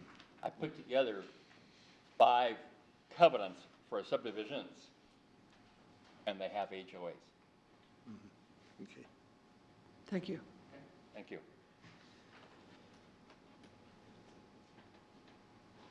Is there anyone else wishing to speak in opposition to case ZOC 1020-2021?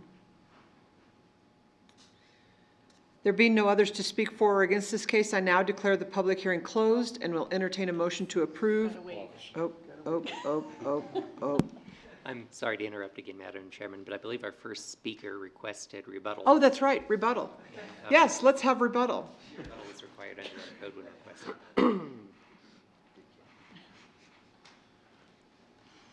Thank you. For having me up again. Sure. This has actually been quite a large information gathering session for me as well. I learned a lot tonight.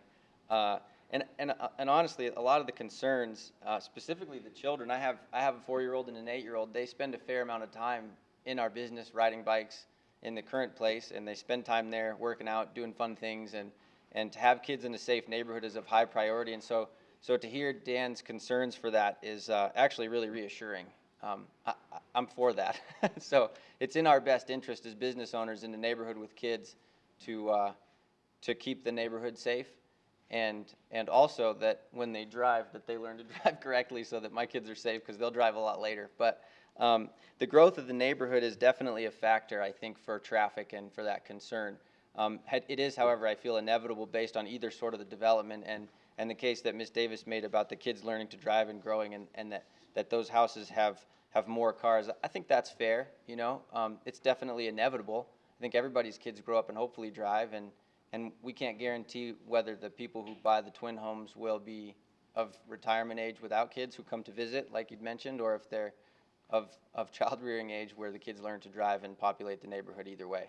I think they're all really good concerns, and I appreciate them. I think that there are some concerns with the broad uses of C2 for the future, and like you said, we don't know who our neighbors are going to be, and we may not like them either. While at the same time, there may be some opportunity to restrict by way of deed restriction on the C2, and we could do that. I have no interest in running a liquor store or a mini mart, to be honest. Although I do find them very useful in serving in the community at the same time, since I drive a gas-powered vehicle. But I think the concerns are fair, and there are probably some ways to go forward either way, whether it's to go down to C1 or even an OB zoning structure, or to put in some deeds of restriction. Stuart's actually been really great to communicate with. He offered to help me do that if that's a desire as well. So thank you for the time, and I appreciate the opportunity. Thank you. Mr. Langton?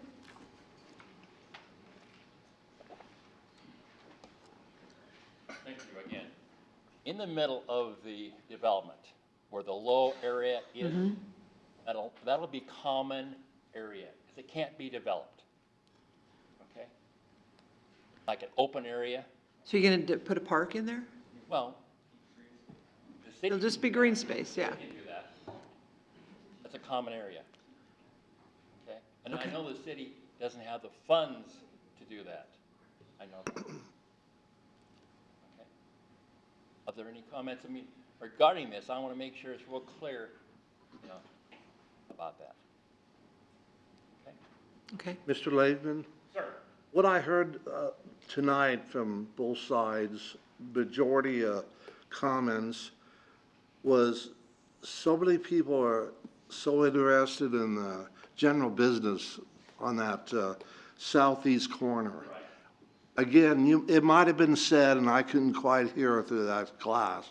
What's going to happen there? Do you have any plans for that general business? No. That corner? Terry, that's, Did you he say it addressed again? that, yes, he did. Did you say it at one time? What your plans are? Yes, he did. And would you We say it showed- we again? Could I couldn't hear it. What is your plan Here's for the that? building, Terry, there's the building he's planning on, right. I know there's one building up there now. Well, look behind you and you'll see the other one. Okay. Mr. Winger, And that is, what building, is that a clubhouse type of building, or what is? the current building standing now is on the left. I just want to be sure, I don't care who, Yes, sir. No, so, it's better to be sure than, Okay.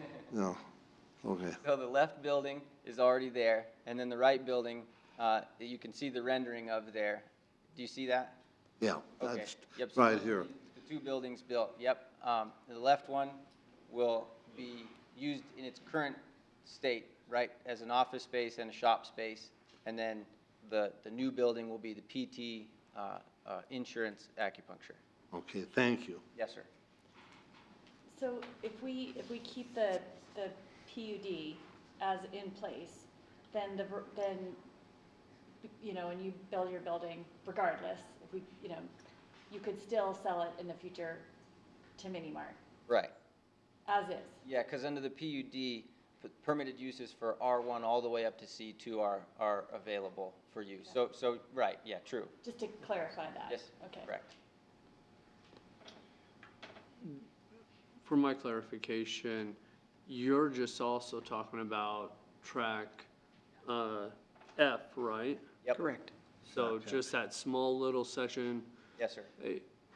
Gotcha. Okay, I see the line, I just wanted to double check because they were talking about somebody buys a property below and that's classified as a C2, they could build, but that wouldn't be a C2, it's just that section of track. Just track F, correct. Perfect, thank you. Yes, sir. Any other questions? So we'll try this again. There being no others to speak for or against this case, I now declare the public hearing closed and will entertain a motion to approve and forward to council with a due pass recommendation, deny, or table case number ZOC 10-2021. Madam? I approve for it to go forward. Thank you. We have a motion by Commissioner Bates.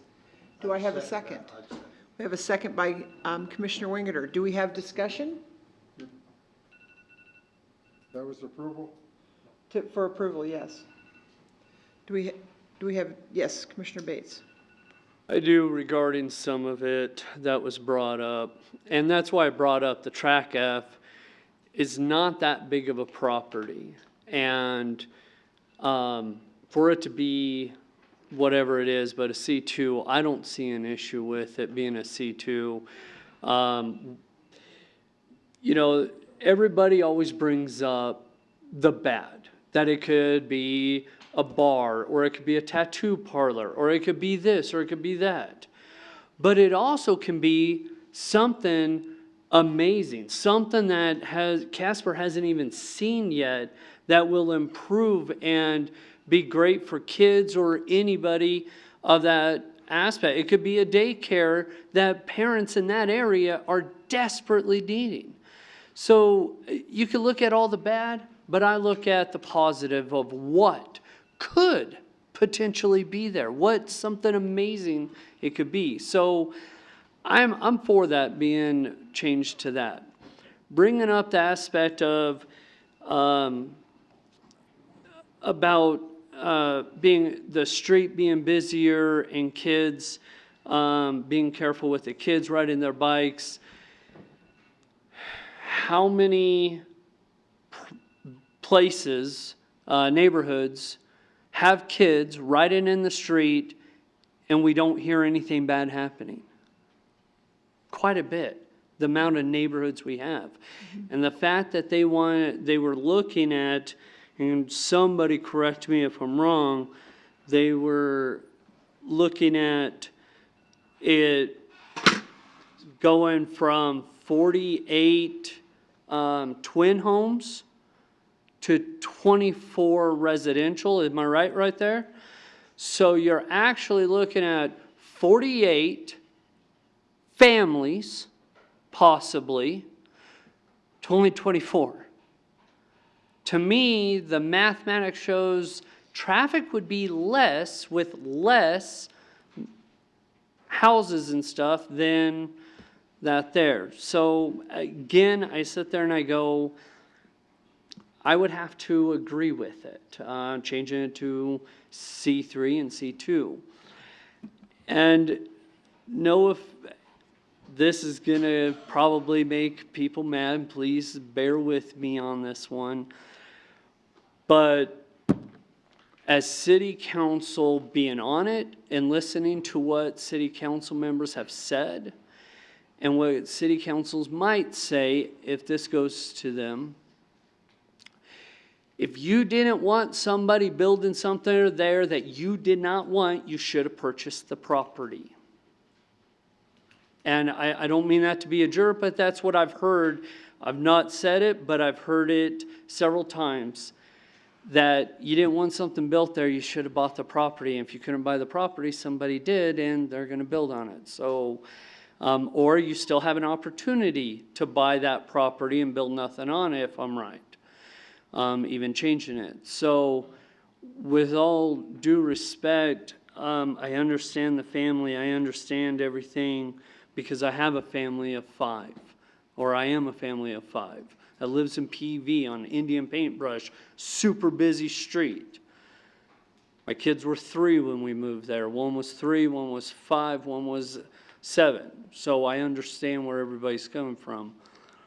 But it's what happens. And ultimately,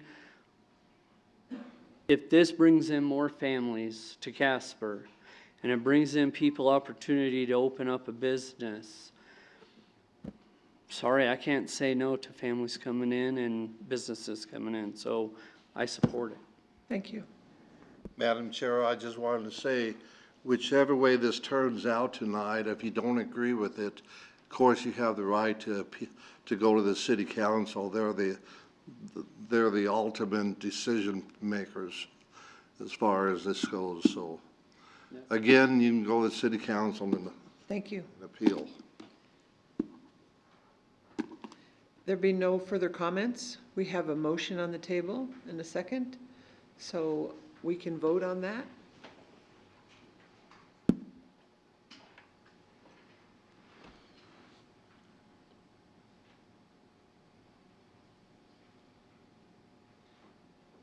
With all members voting aye, the motion passes. Thank you. The last case this evening is a conditional use permit to allow manufacturing, storage, and distribution of metal products, jewelry, coins, bars on the northerly part of Lot 3 and all of Lot 4 Evergreen Business Park, currently the Star Tribune building, located at 170 Star Lane. Do we have a staff report? Absolutely. Thank you, Madam Chair. An application has been submitted for a conditional use permit to allow for the use of the existing Star Tribune building located at 170 Star Lane as a light industrial / manufacturing business in a C2 zoning district. The property is currently for sale, and a potential purchaser of the property would like to utilize it for manufacturing, storage, and distribution of precious metal products such as jewelry, coins, and bars. The C2 General Business Zoning District does not allow for light industrial uses without the approval of a conditional use permit by the Planning and Zoning Commission. Although long-term, the potential purchaser of the property has indicated that they may be interested in doing a zone change of the property. In the interim, and to facilitate the sale of the property, they are requesting approval of a conditional use permit. Surrounding land uses in the area are a mix of industrial and commercial / retail. The property is bordered by the Burlington Northern Railroad on the north and by property zone C2, general business on the south and west, and by property zone C4, highway business on the east. Access to the property is via Star Lane, a dead-end street fed from West First Street on the south. The property has significant available off-street parking available on the northeast and west portions of the property. Traffic generation for the proposed light industrial use should be comparable or less to the existing business and will not cause a noticeable increase in traffic congestion. Madam Chair, staff has not provided any recommended conditions on this conditional use permit. We received no public comments. We did provide 2 sample motions, one to approve and one to deny, if the commission would like to use those as a basis when they make their findings. Thank you. And I have 5 exhibits to enter. A is the conditional use permit application. B, map of the 300-foot notification zone. C, legal notice sent to the Star Tribune. D, notice of public hearing sent to the property owners within 300 feet. And E, memo to the chairperson and members of the Planning and Zoning Commission. That concludes staff's report. Thank you. We've lost Commissioner Bates.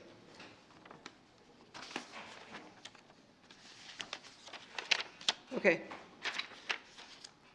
I now declare the public hearing open for consideration of case number PLN 2020-C. The hearing will be conducted in accordance with state statutes, the rules of the Planning and Zoning Commission, and other applicable laws. I would ask those individuals who address the commission to approach the lectern, identify yourself, and state your address.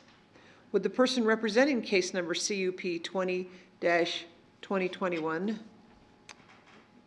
come forward and explain the application? Josh Fair. I'm at 78. Madam Chairman, may we take a few-minute recess to find out if Chairman Bates? Okay. Okay. Situation or other, and also so that he's able to hear the entire testimony. Okay. I'm sorry, but we are going to take a recess and see what's going on. Okay. So have a seat. I'll run out and find out real quick. I appreciate that, Wallace.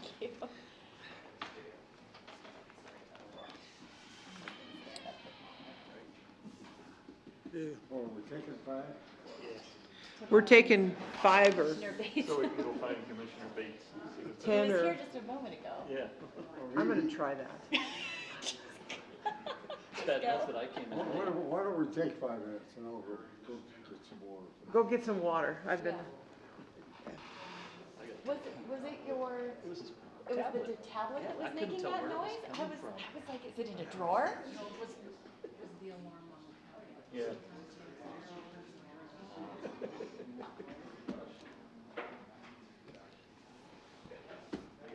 oh, that was an interesting one, huh? It took a while. Liz texted me about it. Well, I think we've clarified a lot. But I guess I don't understand why Minimart is such a bad neighbor. Why, I mean, I don't I understand know, that. it's just such a good example of like, you wouldn't want to be right next door to one, but you think they're very convenient. Yeah, but I want to, oh, I need milk, but let's drive all the way to Well, I Walmart. live near Grant Street Grocery, so I just See, pay too much. and I for live over milk. by the West Side Walmart. You know, You so we don't- just run over to Walmart. My grandkids, they get $5 in their pocket, they're walking to Walmart. You know who's gonna give Mini Mart some competition? Is Family Dollar. Really? They're growing. I see there's one going Or up in, like the check cashing places, we there's should, one that should going be our up example. kitty corner from Mini Mart Yeah, up there. or a adult bookstore. That An would be adult something you bookstore. wouldn't want in your neighborhood. Yeah, right, you wouldn't want that. But is Well, that on the unless you list? like Is that on adult the list, books, you though? know? I mean, it just depends on what you're into. But isn't that not? That's okay, we just like, I'm so used to council that we just get up and we go. And it's not a big well, deal. and we're like, okay. So then I didn't realize, yeah. So I I'm apologize. gonna, Next I'm gonna time I do, know. I'm gonna do that. I'm gonna see. Yeah, the next time something contentious comes up, I'm just gonna go, excuse me, Oh, I thought I could exit while he was going through. and then we're gonna, okay, so here comes Chuck, and then we're going to, that's okay, that's okay. We should have probably had a bit of an intermission anyway after that, My bad. but I'm just trying to rush through things, and I, Oh, I heard that, yeah, I saw the, yes, oh, I'm I sorry. did remember this. I know what you're thinking. Good information.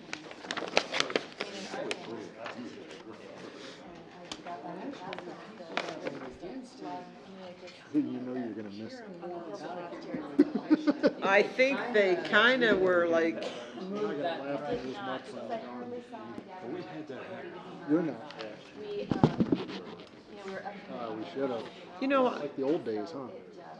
But I had it written down on a little note in my purse to ask him, and then Following. Pat, yeah. so if you drive down on Wyoming Boulevard to Eagle, there's that office complex right there. You know, they could turn that into anything they wanted, but it's already built as an office. So when you build a really nice building like that, you're not likely to turn a nice building like that into something horrible. And that's what I thought about that one over by Centennial that we did 2 months ago. You know, that he wanted to put A high-end liquor drive-through, yeah. Maybe you can. But immediately, the first thing they think of, and you know, here's the other thing. Somebody could move out next door to you and you could get a meth dealer to move in. So how do you control what's gonna happen next door to you? Unless you buy it. Like, which is, and I've always felt that might be something, you know, if you don't want that there, buy it. Yep. I have this really crappy PUD down from my house. If I had known that was gonna go in, I would have got a second job to buy that property. I bought a house that's with apartments right across the street from me. And so I never know when the house was gonna get. My first year there, or no, it was like the 5th year I was there, a bunch of college students came in, was partying until 3, 4 in the morning, and my kids' bedrooms are right next to it. So what did I do? Went out and bought my kids drums, put them out there at 7 a.m. in the morning, and let them beat the crap out of them. And you're Guess not what? breaking any city ordinance. They moved. And you heard them say they bought them drums. You know their heads were pounded, not just from the drums too. It was great. It was, so, yeah, you just got outsmarted. Yeah, I have neighbors 2 doors down that play their music loud. Exactly. I get tired of the negative stuff. Okay, we're ready. Now you can come up, identify yourself and state your address. Josh Fair, 7895 East Softwind Drive, Scottsdale, Arizona, 85255. And I represent Glamis Capital. I'm the director, and we are in escrow on the building. Glamis Capital is actually the general partner for a company called Scottsdale Mint, and that's I'm the president of that company. So yes, we are looking to build what would be either a second site, could be a main site for us long-term here in this community. And we chose it based on a lot of different things. One of the things is, especially that whole highway is full of CNC manufacturing. That's what we do. Instead of using steel, copper, aluminum, we use gold and silver. So this site would be something a little bit different. There's not many of us in the world. Our company, we manufacture for about 20 foreign governments. So potentially we'd be making pound sterling for the Queen right here in town. Sweet. We don't do any chemicals like a refinery would. We just bring in the pure product. We operate very almost like a clean room environment. So we would see substantial upgrade to the building on the inside, and we would also on the outside. So really, not a lot of changes to the building itself. We're not going to have a yard. So visually, it's going to be upgraded longer term. A very secure building. I think it was on the market for 2.5 years.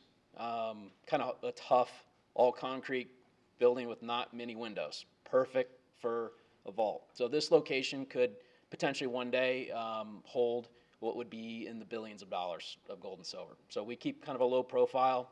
We're not a retail operation. About half of our business goes overseas. So we are looking for the possibility of utilizing the foreign trade zone as well, which is why this site is on the list and as a potential opportunity. So I'm excited to be here, and potentially move my family here and other families here. So here to answer questions that you may have. We got some new development going I was going to on. say the same thing. So, perfect. Let's talk about that one for a while. Yeah. Any questions? How many families, just a couple of you? Yeah, I would probably envision that would move from Arizona here would probably be maybe about 20-ish, 20, 25 would be, I haven't told them yet.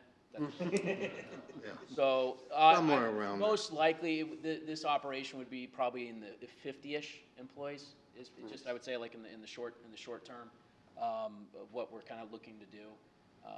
We're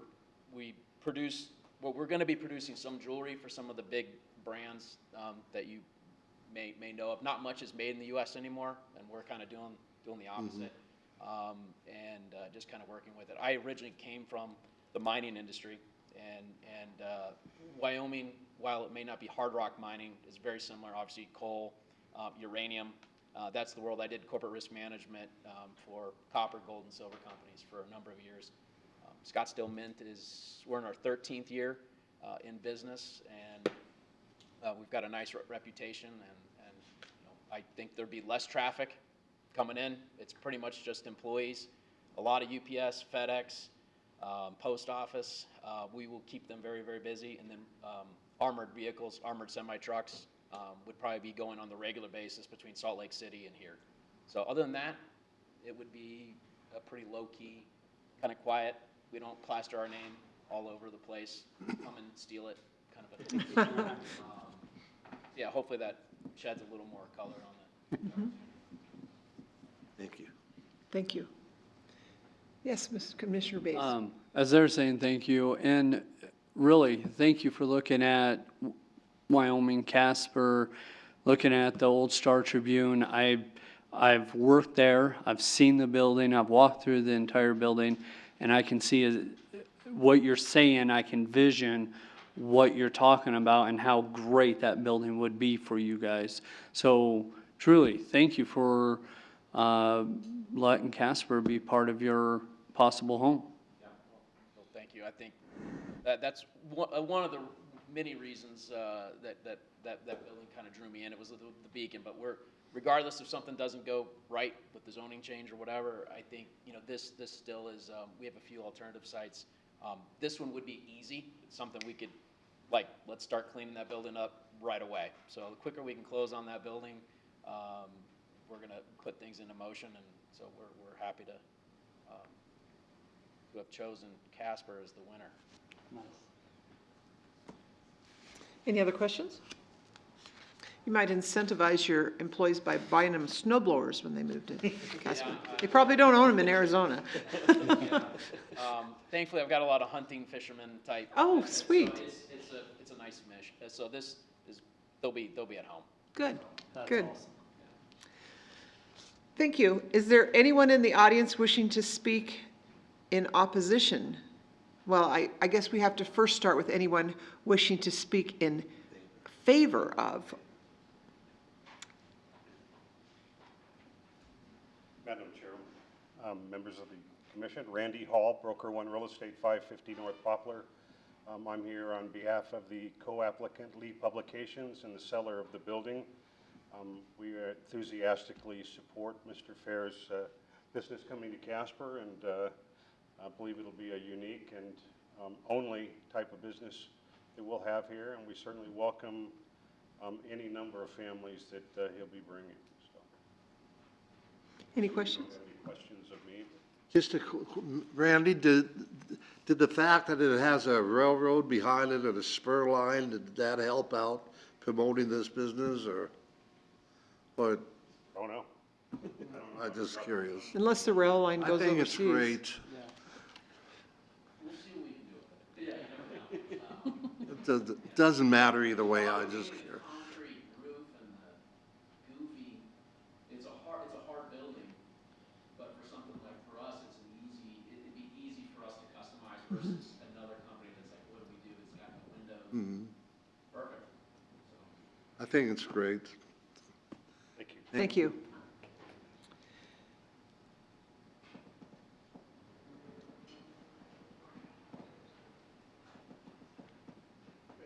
Commission. My name is Justin Farley, 3511 Carmel Drive, Casper, Wyoming. I'm here on the behalf, I am the CEO and President of Advanced Casper, the organization formerly known as CADA. And I am here to voice their support for this project. I believe it's a slam dunk for our community, and we should extend every welcome that we can. So thank you. Thank you. Any questions?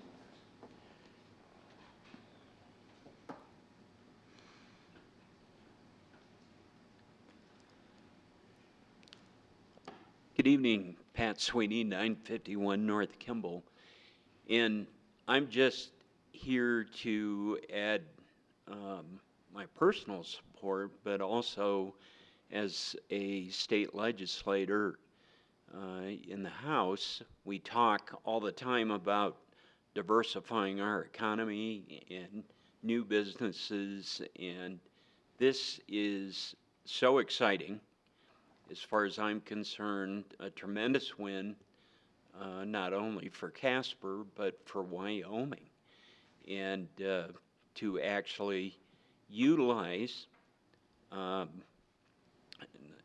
the gentleman brought it up, our international trade zone. It's also sitting inside an opportunity zone. If that was so needed. So to finally really have a great win like this with your guidance and approval this evening, and then on to council's approval, this could be a really nice launching spot for our community in central Wyoming. So I ask for your favorable consideration. Thank you. Thank you, Pat. Thank you.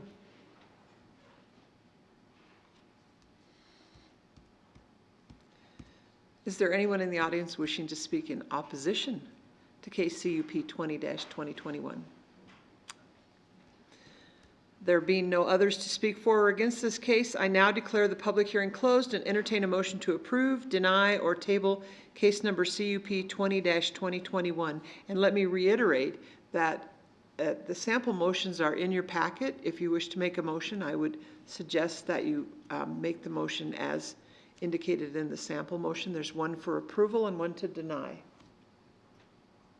I did it last time. I would note that the Planning and Zoning Commission has considered all relevant factors, including but not limited to those set forth in the Casper Municipal Code Section 17.12.240H, and find that the conditional use permit meets the two findings required by Casper Municipal Code Section 17.12.240G. On that basis, I would move to approve the case CUP 2021. Thank you. Everybody- We have a second by Commissioner McIntosh. Okay, that's fine. Mouthful. Do we have a discussion? You want me to read something? Or? No, no. I seconded. We've already got it seconded by Commissioner McIntosh, Terry. Well, there was about 4 of us that seconded. What's not to like about this, right? Everybody's excited. Can we vote on it? Yes, let's vote.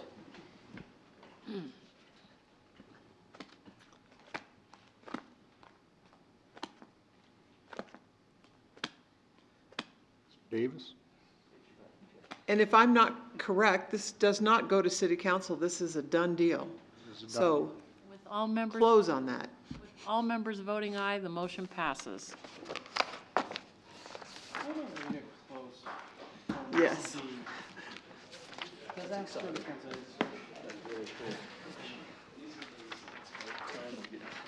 So, this concludes our public hearings for the evening. If there's anyone in the audience that wishes to discuss anything further, please come forward at this time. Oh, nobody wants to discuss anything. Do we have any communications from the commission? I might talk to you a little bit about, is this a good time for me to talk about the Casper Historic Preservation Commission? Sure. We had a meeting on June 14th, and Commissioner Davis and I were there, and they talked about the African American Cultural Resource Study that they're doing. The Grouse Mountain Environmental from Buffalo is doing the study. They're going to issue a press release. The Historic Society is going to issue a press release and put some contact information on the Facebook page. So if anybody has any information that they might want to impart for this study, they can do that on the Facebook page. We had Serve Wyoming there. They presented a Casper Freedom Trail map, which was kind of cool. That showed different places in Casper that where there were some indications regarding the Freedom Trail. And that did a lot of the research that Grouse Mountain Environmental, they said, you've done a lot of the research for us. It was kind of cool. We also have some voting going on for the Old Yellowstone District Awards. And the P&Z Commission update was poorly done, I have to tell you. But there wasn't anything to update them on, that's why. They talked about the ghost signs in Casper. There's a sign in Mills by the Hideaway where there used to be a grocery store, apparently, and there may have also been a hotel there. The signs are kind of all over the place. Then also there was a field visit. They visited the Grant Street Grocery and the Bishop House. And we may want to visit John Haas's house on Beach and I think it's 5th or 6th in the very near future. The Evansville to the landfill road, remember that, guys? Well, that is done, and it's going to be mostly dirt. It's not really, I think the city of Casper is going to pave just a little bit of it, but for the most part, it's done. There is going to be a free day at Fort Casper on the 19th, which is Saturday. So if you're out and about and want to go to Fort Casper, it's free on that day. So there we go. And that's my update. Do we have any communications from the Community Development Director? No report, Madam Chair. Thank you. Any communications from the Council Liaison? No report. Any other communications? There being no further business to conduct, the chair would entertain a motion to adjourn the meeting. So moved. Second. We have a motion by Commissioner Wingeter, a second by Feth to adjourn. All in favor? I thought there might be a paragraph that I had to read. Kent, you want to stick around? Okay, you stay. Is the free date June 19th or July 19th? It's June June 19th. 19th. Okay. Done deal. I was just telling them over here that